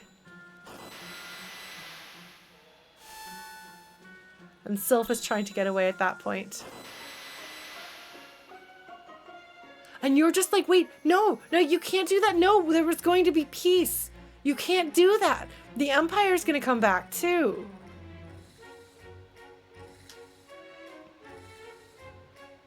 Too much boring and not enough burning. Like, good wordplay. Like, again, Kefka's dialogue is so well written. It's very funny and awful, and you're horrified.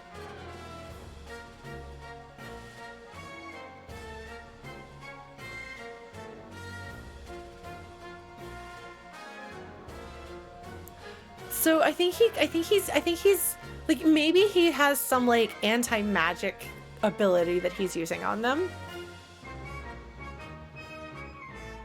Yeah, I have a sneaking suspicion Kefka may not be a good guy.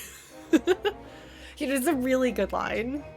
This feels like, this is not a Ted Woolsey line, I don't think, but this is a line where somebody was trying to capture the spirit of the Ted Woolsey interpretation of him.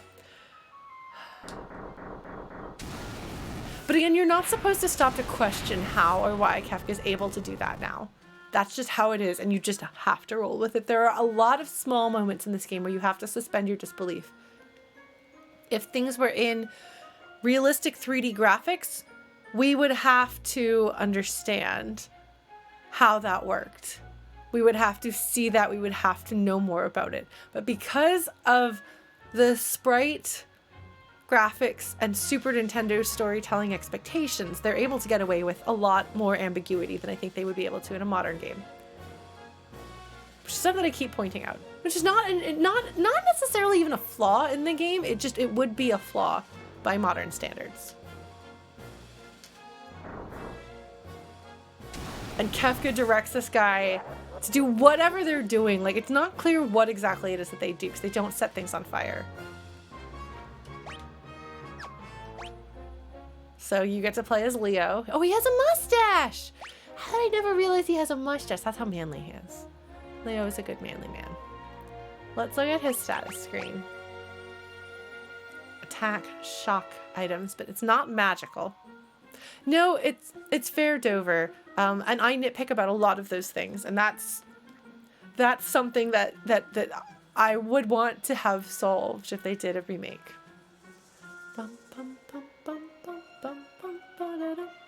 Yeah, and magic users are sometimes able to sense other magic users or sense magic or something like so who knows, maybe he can cut off their magic at their source. It's never clarified, but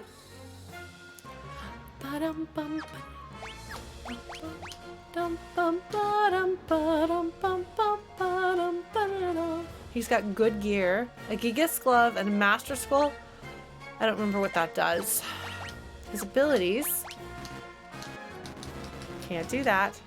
Don't talk to the Magitech soldiers. Alright, Blue Glass. How did you know I was gonna do that?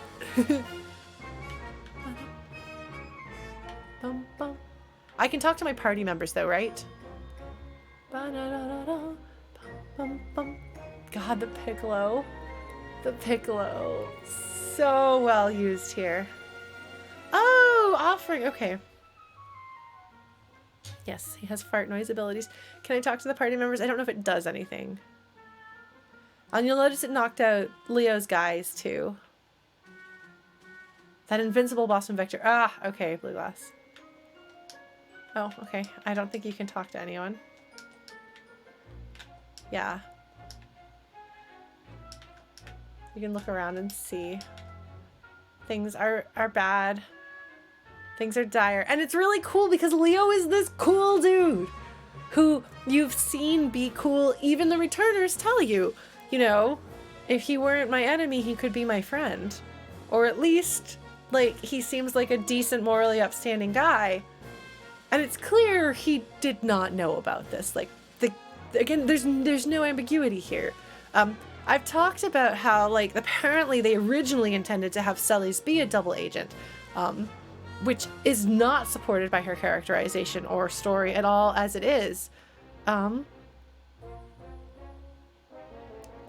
there's so little ambiguity, like, about whether Leo knows what's going on. Like, Leo is supposed to be the conscience of the Empire, the only conscience of the Empire, and a good man. So, yeah, like, you're like, oh, surely maybe he'll see the error of his ways with the Empire, and maybe he'll join the returners. Because he's been, as an adult, I find myself more inclined to take Leo to task for the fact that he continues to be a follower of the Emperor. Like, I have to kind of reconcile that in a way, if that makes sense, which I have. In fact, Darkness and Starlight, Leo is a much bigger role.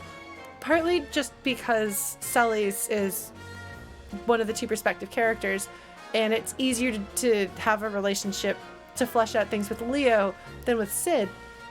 And also because Leo, why is Leo still following Gestalt? Is something that I've kind of had to, like, reconcile in my head, and it's something that I want to dig into. And also I do want to take him to task for it, so I get to take him to task for it, which has been fun. But it's something that as a kid I was much more willing to just be like, oh yes, of course he's the good guy on the bad guy's side. That happens, yes. If you stop to think about and question things in this game, they don't necessarily all hold up as well. But you don't have, like, if you don't stop to question it, it works just fine. It's one of those things. So yeah, having you be able to play as Leo here is really neat because you want to, you think you're going to, you know, you think maybe he's going to join you. Maybe he's going to be a returner. But it also just, it shifts this moment. Like, there are a few other points in the game where you play as someone else, and they're very memorable. For example, when you play as Madwin, it lets you experience that different story you wouldn't be able to.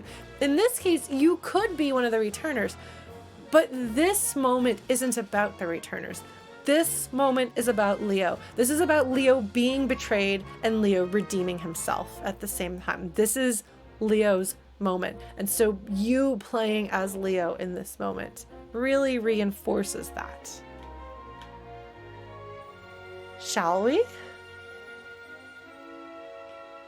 Also, you're shocked and horrified and upset, and in a way, like, it feels like it's up to an Imperial to try to make this right. You know?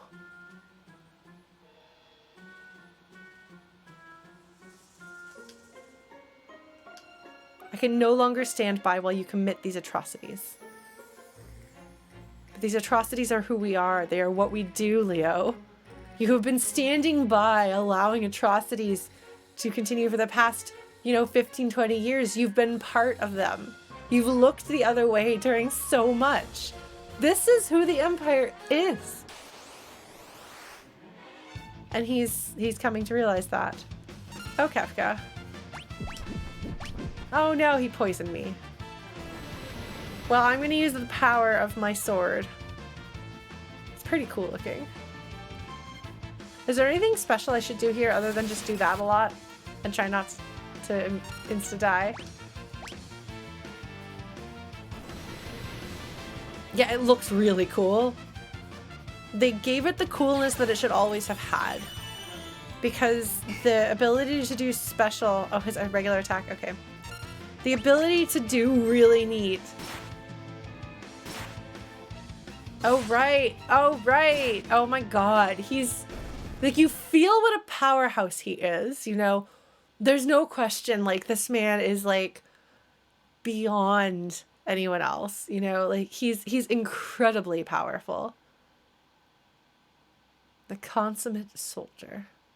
Like, you feel his power. It's amazing. And to know that there's no magic behind it, because everyone has told you Leo refused magic. Shock does feel awfully magical. Perhaps he has some secret Magi blood in him way back when. But it's so powerful. You take him out and you're like, I can do this. I can do this. This is the moment that Leo takes Kefka down. Kefka has gone one step too far. Leo's going to take him down and then join us because he's seen what the Empire really is. And he's so strong. He's so powerful. That's going to turn the tide of the war. We'll take what's left of the Espers. It's going to be all right. You kind of made me think that a little bit here.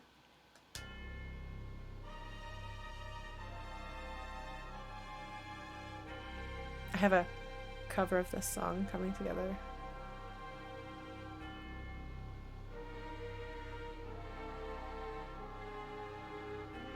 And you're like, no, something is very wrong. Something is very, very wrong.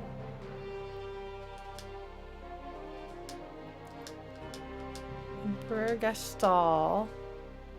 Yeah, and so this is one of those things where it's like, why are you doing this, Kefka? Because he can. Because he's cruel. And he views other people's suffering as a game. It's a joke to him. He plays with it. So he thinks, oh, this would hurt Leo. Let's do this. And he immediately kneels to his emperor, even now. Even with Kefka having said, this is under the emperor's orders. The only way to get the Magicite. Leo starts trying to speak up. And again, he falls to his knees again. Yes, now that we know about Magicite, we're just going to take that. What have you been fighting for, Leo? And this is just, they needed to have Gestalt here for this emotional moment for Leo. If it were just Kefka, I mean it is just Kefka, but if Leo experienced it as only against Kefka, it wouldn't hit as hard, it wouldn't strike true as much as his emperor saying, this is what we're doing. And that is what leads him to ask, what have I been fighting for? That's a good question, Leo. Take a well-earned rest. And even as a kid, you're like, oh no, because you know what that means. And then the following line, of course, follows up with that.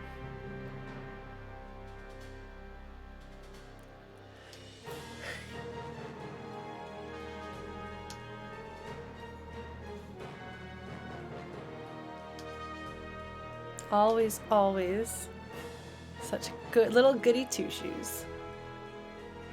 Knocks him over.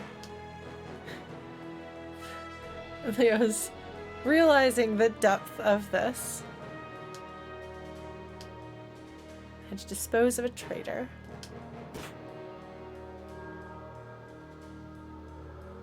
Stabs him in the back. Like knocks him over and then stabs him in the back.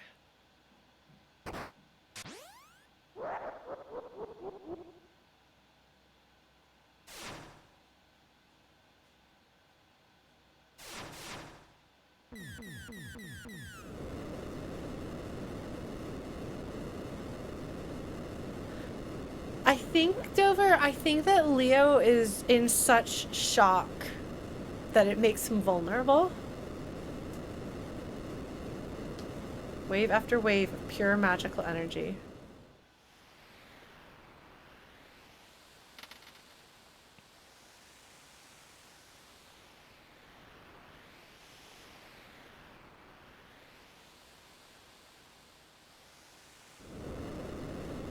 Kind of looks like a skull. The way that like the tiles on the floor of a Super Nintendo Link to the Past dungeon form the shape of a skull. And here we're back on the bridge. Espers.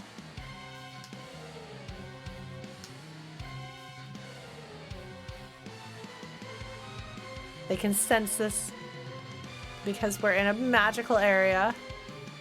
So they break open the gate that they slammed in our face. They come back. They said no, but then they changed their mind.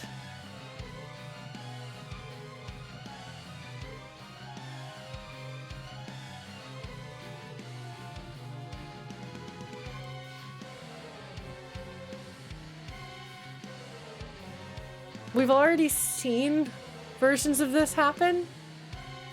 Oh, now there's more Espers again. Oh, they opened the gate again. Oh, there's Espers that have come through again.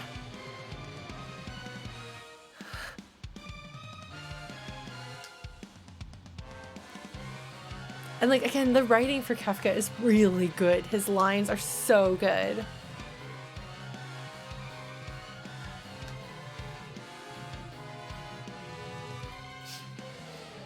Like, it's just, they just commit to this way of him talking. Neutralize those pesky powers of yours. So that's the thing he can do. He can neutralize the magic, which also takes out the Magitech armor for some reason. They do mention that there's neutralizing power in the other world, so perhaps there's something there. I don't know. But yeah, so he's sending out neutralizing stuff to them. They're trying to cast spells on him.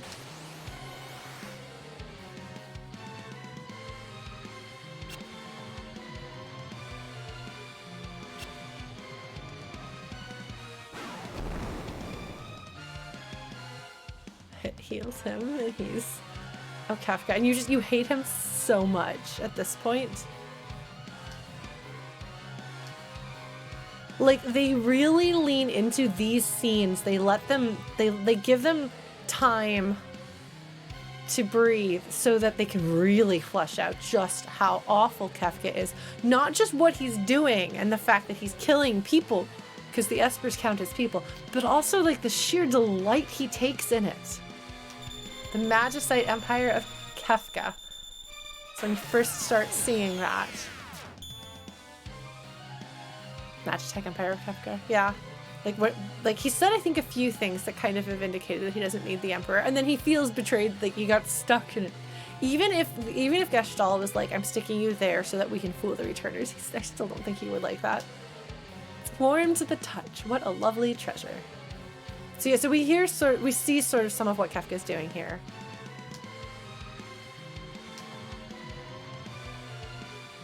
And he's already powerful enough to take on the Espers. Full-grown Espers.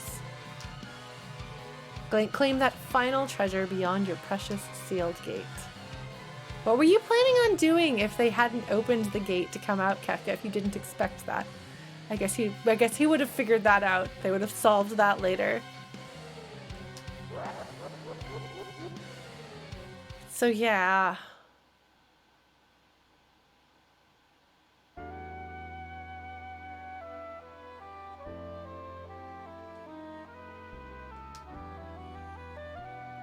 I'm not sure I'm a big fan of the easy listening soprano sax here, but people only seem to want power, don't they? Kefka is a very good villain. Kefka is the crazy evil dude without a lot of nuance done very well. Like, he doesn't need a lot of nuance or explanation of why he is what he is or how he works or things like that. Like, you know, he's a very effective version of what he is. And Terra is at the heart of this. Her life has been destroyed and controlled by the Empire.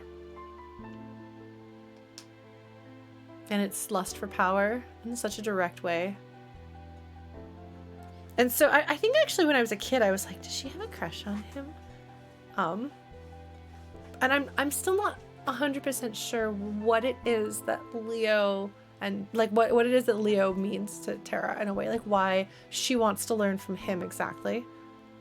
Except that he is like clearly like a man led by principles and an adult, and a lot of our people like are grown-ups, but not in the way that he's grown up in a way. So I don't know.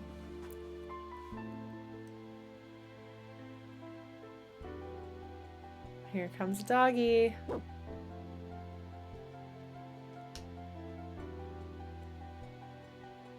They took out Shadow. That's okay, we'll take care of you, doggy. Locke patches up the pup.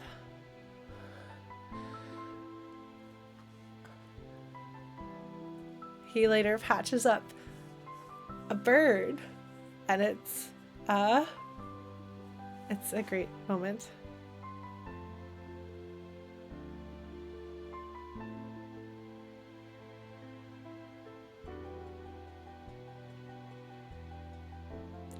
I don't think Terra had a lot to do with anyone except Kefka had control over her. Like, we don't have any reason to believe that she has had any interactions with Leo, Sid, or Sully's worth noting.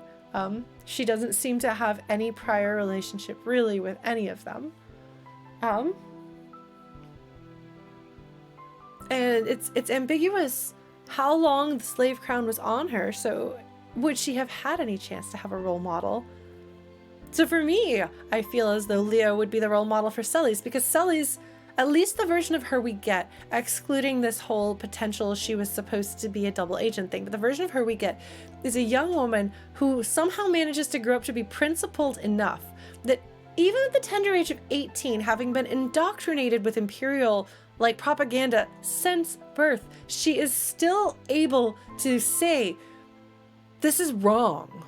This is wrong and it needs to be stopped, even if it means putting everything I've ever known on the line and risking like the people who raised me, the only people, the only place, the only home I've ever known turning on me. I still have to try to stop this.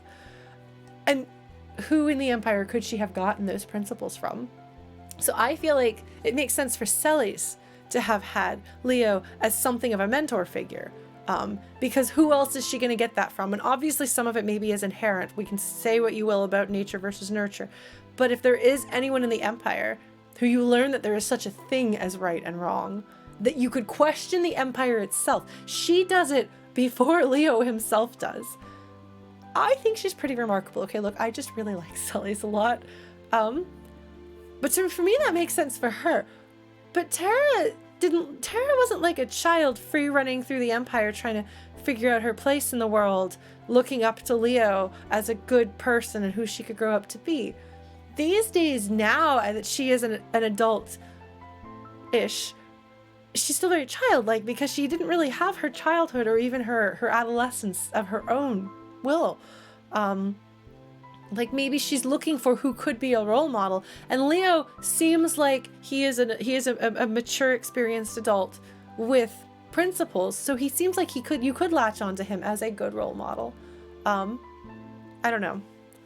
This moment right here where Sully calls Locke sweet for taking care of the dog is just a little moment for me. I like that. And Relm is like, you're my puppy now. And Locke is like, oh, this can't be good.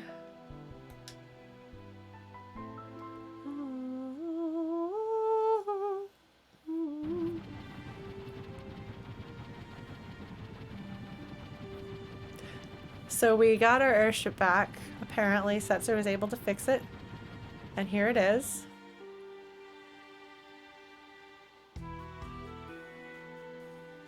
Turns out everything was bad. We've been had.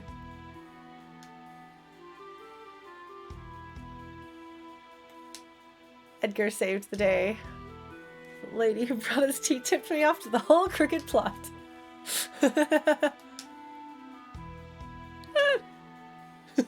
Savin looks very serious and confused. He's like, pleasantries. Is that what those are called? So Edgar seduces a lady to get the news. Courtesy, of course. I love like how clearly their eye colors come through. I don't know why. It's a small detail, but I really like it. Kefka killed Leo. Yeah, well, I feel Vector has some rebels. Some returners sympathizers. So Vector is not inherently lacking principles, although a lot of people have in fact drunk the Kool-Aid. But the Empire itself is pretty much a lot of people. And then of course there's like the people who are conscripted from places like Miranda, and they're probably not very pro-Empire. But, well, not just that guy, but also there's the old lady in the little hut that heals you when she finds out that you are a returner sympathizer. She makes her dudes fight you just to test you, and then she heals you. So, yeah. And Celes has principles.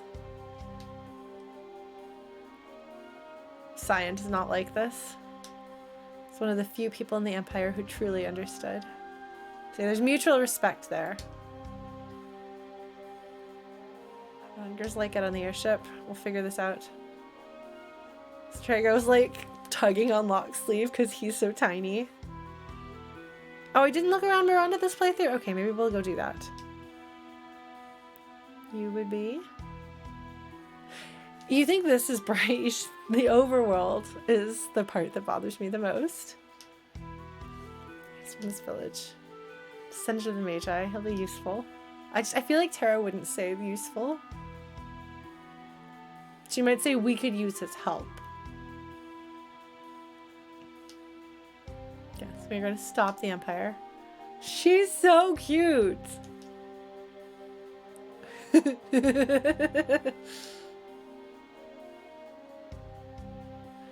to tell me what to do, you overfed muscle man. I love like Relm is not afraid of anyone. She has a smart mouth. Kid's got quite a lip. Feels like that feels like a Woolseyism. Gao is on the airship. He's in timeout. We're trying to smash things. And then everyone else is like, no, no, no. So this is a little bit of comic relief. Again, Relm and Strago do serve a role of comic relief.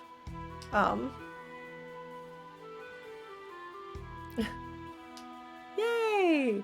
Which I'm pretty sure is exactly, I'm pretty sure that literally he said, not like you stay at home when you're told anyway. And she said, yay. I'm pretty sure word for word, that's what they said in the earlier scene. Savin's like, okay, fine. We've got a kid. And then there's this line.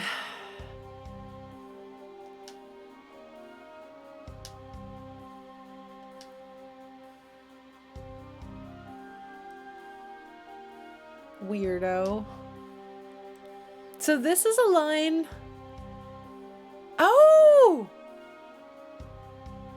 Okay. This is much better than a literal translation of this line. Thank goodness.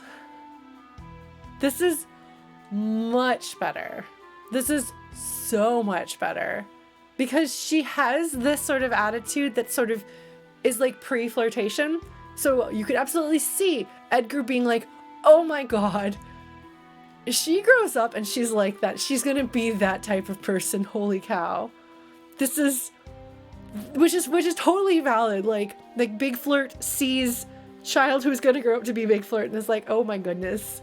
Like that's not necessarily odd. Like, this is not an odd thing for him being like, wow, she is, especially when she's like, hey, lover boy. And he's like, oh my god, child, you're 10. For anyone who doesn't know, in the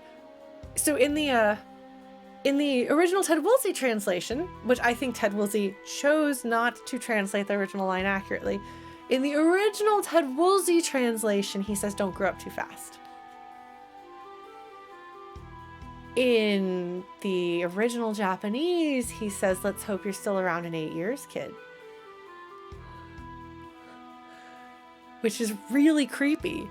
And frankly, like Edgar flirts with the children in Figaro, but it's so clearly done in jest. And he is very, very respectful about his flirtation. Like, when Tara doesn't reciprocate, he drops it.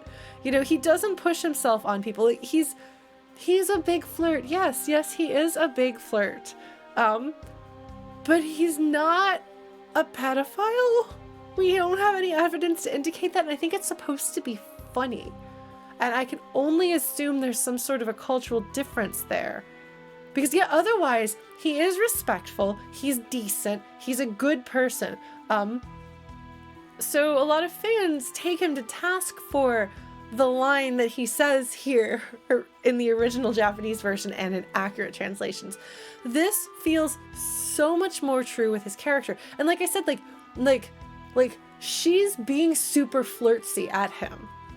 And so it makes sense for him to recognize that in her. Because he's a big flirt. And also probably he's like, you know, mouthy flirtatious women. Like Edgar notices mouthy flirtatious women. He probably really likes mouthy flirtatious women. He's like, wow, you are going to be that when you grow up. He recognizes it. But there is no like, oh, you're flirting with me now. Check back when you're like, no, he's not skeezy. And it bothers me. So I just have chosen to ignore that line. This is so much better. So much better. So much better. And I feel like that is different for this version. Why is Relm in front? Relm, why are you in front, honey? She's a Pictomancer. I like that.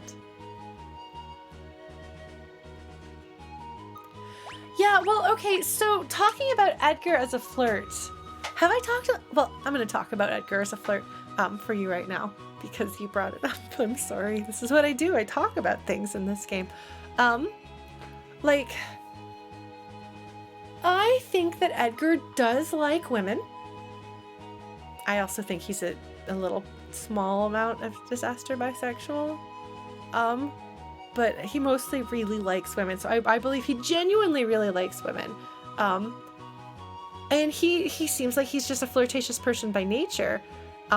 It's also a good way to deflect from the seriousness of his responsibilities as a king. But also, there's a reason why Bruce Wayne is the way he is, and it's not because Batman is that way inherently. If you want to be underestimated by your opponent, who would fear a silly playboy who chases after women all the time? I mean, yeah, I guess he's good with machinery, and the people of FIGARO seem to like him, but he's harmless. We can absolutely use him. He can be our ally and our pawn. We'll pull the strings on him. What's he gonna do? So given that for the entire, his rule began with his father having been poisoned by the Empire, and nobody in FIGARO is allowed, FIGARO does not have, is in no position to make any accusations about the Empire. Like, the Empire is basically like, we will poison your king and you can't even call us on it. What are you gonna do? And that is the role that Edgar takes the throne in. That is the environment that he, at the tender age of what is he, 17? Because he's 27, I think, in this game. I think he's 27 in this game. and that was 10 years ago. So at the tender age of 17, he takes the throne. He can't do anything against his father's killers. He can't even acknowledge publicly or officially that they are the people who killed his father. But they sent a signal, which is like, you can't touch us. You can't stand against us. We can take you out. So you have to be our pawn. And Edgar is a very, very smart, very clever person who I think is pretty decent with people. So I think he leans into his role as a playboy to keep the Emperor and I guess whatever spies the Imperials have in FIGARO from taking him too seriously. I also think that Edgar doesn't have time for a relationship because he's ruling this kingdom in this very complicated situation. Because not only is he trying to oversee the day-to-day running of FIGARO to whatever capacity is necessary, and also trying to keep the Empire from suspecting that he's not under their control and keeping them from taking him seriously, but also he's one of the leaders of the Returners, feeding information to them, helping them strategize and participating actively in that. So he's got so much going on. Nobody in that position is going to have time for a relationship, and I think he's scared of relationships because he's already like committed so much to what he's doing that like, can he afford to give any more of himself away? Which you kind of have to do in a relationship. Also, if he gets married, then there's somebody the Empire could hurt. If he has children, what if the Empire decided to poison his children, to make an example? Best that he stays alone, only puts himself in danger. Nobody else is in danger. So, yes, Edgar is a flirt. Yes, he flirts with women a lot. I think that's one of the few hobbies he has. One of the few things he can do that's got some levity. And I think he needs some stress relief. You know, I will fight to defend Edgar from accusations that he is just a floofy, spoiled, arrogant king, because I don't think that the game supports that reading of him at all. Like, I don't think he's at all egotistical. I mean, he's kind of like, he knows the effect he has on women, and he enjoys the effect he has on women, and he, I think, is sort of surprised and a little hurt when women don't, like, I think he's a little surprised and like affronted if they don't respond that way, but not in a serious, meaningful way. So I feel really strongly about this. I mean, he straight up says, they straight up say during the coin scene that Edgar doesn't want to be king. He wants to run away like Sabin does, but he intentionally sabotages himself for his brother's happiness. He sacrifices what he wants for the well-being of FIGARO and the well-being of Sabin. That's incontestably what we know to be true about him and what we know to be his motivation. Those are like some of his most defining actions. So I can't take him as a playboy, as that being his true identity. He's incredible. I love him a lot. He's not my favorite character. He also doesn't have an arc so much in this game, so I have to give him an arc with Sabin for Darkness and Starlight, which I've done. I'm giving them an arc. I'm building on what is given in the game. But I love them. I love Sabin for being simpler, too, like, by contrast. But also, like, for me, Sabin's arc, to a certain degree, is that Edgar protected and shielded him from responsibility, and he's finally an adult enough to understand responsibility. You don't become a martial arts master without gaining that level of responsibility. Like, that's part of it. And he's able to realize that he abandoned his brother to carry a burden that should have been both of theirs. And Edgar is going to continue trying to protect him if he doesn't actually step up and accept his own share of that. So, I like that. Yeah, like, I think we've grossly underestimated Edgar, is kind of by design. I think that's what Edgar wants. I think that the Playboy persona is more a part of him than Bruce Wayne is real, because it's true. Like Bruce Wayne is the false identity. Batman is not the secret identity. Batman is the true self. Bruce Wayne is the persona he puts on, but it's completely fake. I don't think that Edgar as a Playboy is totally fake. I think that it is part of him. I just think he chooses to cultivate his how he is perceived as that. I will be more than happy to psychoanalyze any character in Final Fantasy VI, except for like Umaro and Mog, because they haven't given me anything. And Go-Go, because I will start telling you which fanon theories of Go-Go I like best, but that's not in the game. But I'm here all day. I can talk about these characters all day. If you're interested in my headcanon of these characters in a novel form, you can read my fanfic, or the first chapter of the audiobook will be going live on my YouTube channel in like either on this coming Monday or the following week. It will be one or the other, depending on if I get the pictures done on time and if I decide that having a song come out this Wednesday, an audiobook chapter on Monday, and my April Fool's Day song coming out on Friday is too much. Excuse me. We'll see. But yeah, so if you like the way I think about these characters, I put that into the stories that I wrote. So it'll keep you busy for a while too if you need something to read. it's long. But heartfelt, and there's lots of pictures that are coming. Anyway, so do I shut down here? I guess it's 4 o'clock. Yeah, well, Mega Spell, I am delighted about my April Fool's plan. And I think that folks who have watched my streaming and know me and know the things that I do and have feelings about, I think will appreciate my joke. So it will be not a corporate thing, though, I can promise you that. Oh, on the airship, yes, let's do the airship. Fair. Alright, we'll do this scene. The Imperials were heading for the sealed gate. They'd found some statues or something. Oh no! Oh no, good thing that the Espers opened that up to come get turned to Magicite. Those half-witted Espers, to think they would open the gate for us themselves. Kefka, of course, is already there. He magically teleports. Need only to reach out and claim it for my own, and all of my dreams will be fulfilled. Kefka laughs at that, and he's already talked about the Magitech Empire of Kefka a couple of times, so you're already kind of getting a sense, because you're like, why is he lingering? Why is he laughing?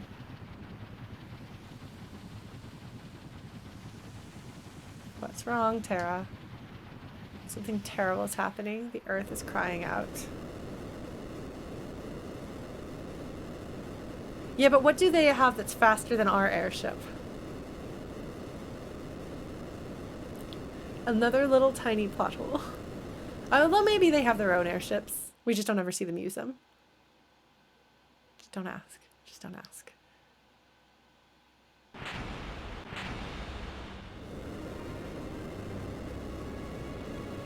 Catastrophe. People are already dying.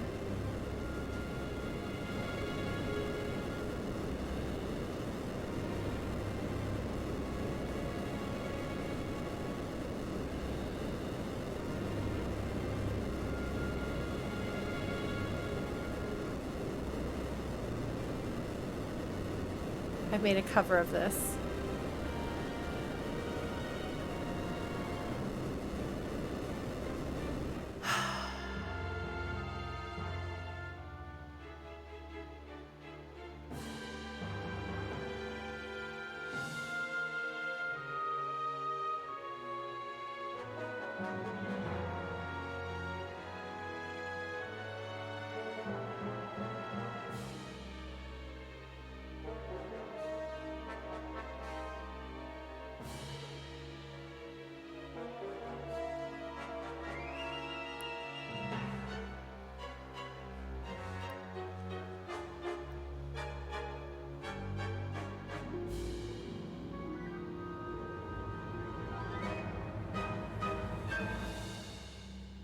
It's so very orchestral sounding. Which I know maybe sounds like a silly thing to say, but it's true. So the lower brass is once again like magnificently used, and the piccolo is used to great effect as well.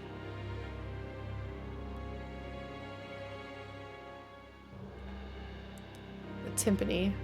This is a good symphonic feel. And this is pretty true to the original. Emphasizing the lower end. Timpani.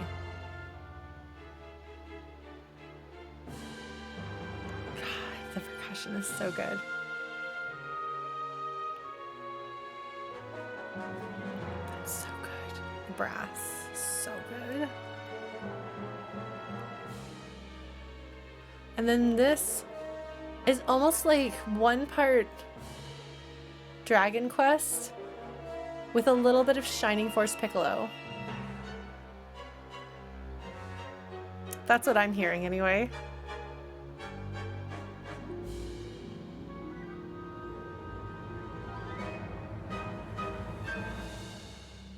So good. All right, so I got distracted by the music. Here's the warring triad. With this in my magicite, Gestalt says, the world will be mine to command. Kefka is still laughing. He won't stop laughing.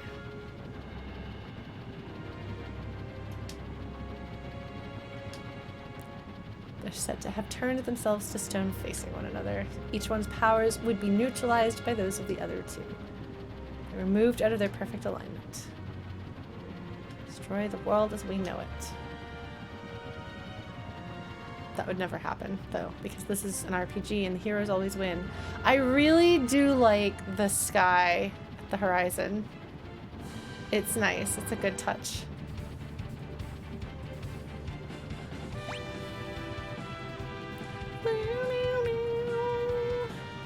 Oh God, I'm sorry, it's so good.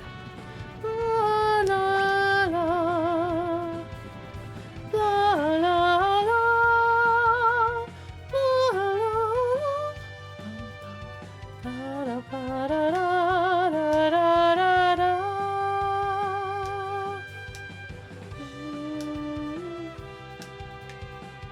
That is a nice touch that it just goes nowhere.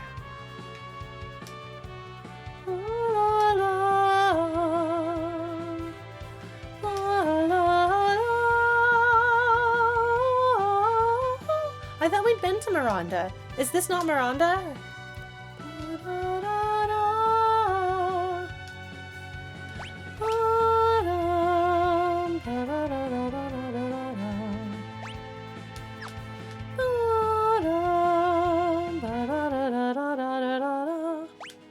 Alright, we should save. I should shut down and eat some food and maybe work on some things. Sorry, am I cracking my knuckles? Well, that was exciting. The floating continent sucks, but it's also great. It's not one of my favorite locations in the game to play through. But you know what? We're gonna do it. All right, folks. So, do you think I'll be able to put together Darkness and Starlight Chapter 1? And if so, should I try to put that live on Monday? It'll mess up my posting schedule of streams and stuff, but who's counting? I don't know. I feel like that would probably not be the best like overall channel health thing to do, but I would like for folks to. I've been talking about it so much, and then I can put it aside. Well, we'll see. We'll see if it gets done. Yes, leveling before the continent is a good idea, and I'll want to get my characters more magic and stuff too, so we'll do that. Yes, don't jump yet. Yes, indeed. Well, we will be not jumping yet. Don't worry. I know that much, no matter how bad my memory is. I may sometimes second guess the specifics of that, but I do know that that's a thing that I have to do. So, let's see. I will be streaming this game next week at the same time-ish, noon, or should I move it to 12:30? Is that easier for folks? The following weekend, I will be out of town, but I'll be back after that. So there'll just be a couple of days that I'm missing streaming. because I'm gonna go do a family thing. But yeah, so please, if you're watching me for the first time and you like what you see, please stick around. Tune in again in the future. We'll be doing more Final Fantasy VI on Saturdays. Horizon Zero Dawn first playthrough on Tuesdays. So that's a really good game with really good story. Hades on Thursdays. I'm really proud of myself for like perfectly predicting a major plot thing that is currently what we're doing. I feel like big things are happening, so it's a very, very exciting, good time. So tune in if that sounds like your jam. We are pushing the concert that I mentioned to April 24th instead of April 10th because I will be out of town that weekend for a family thing.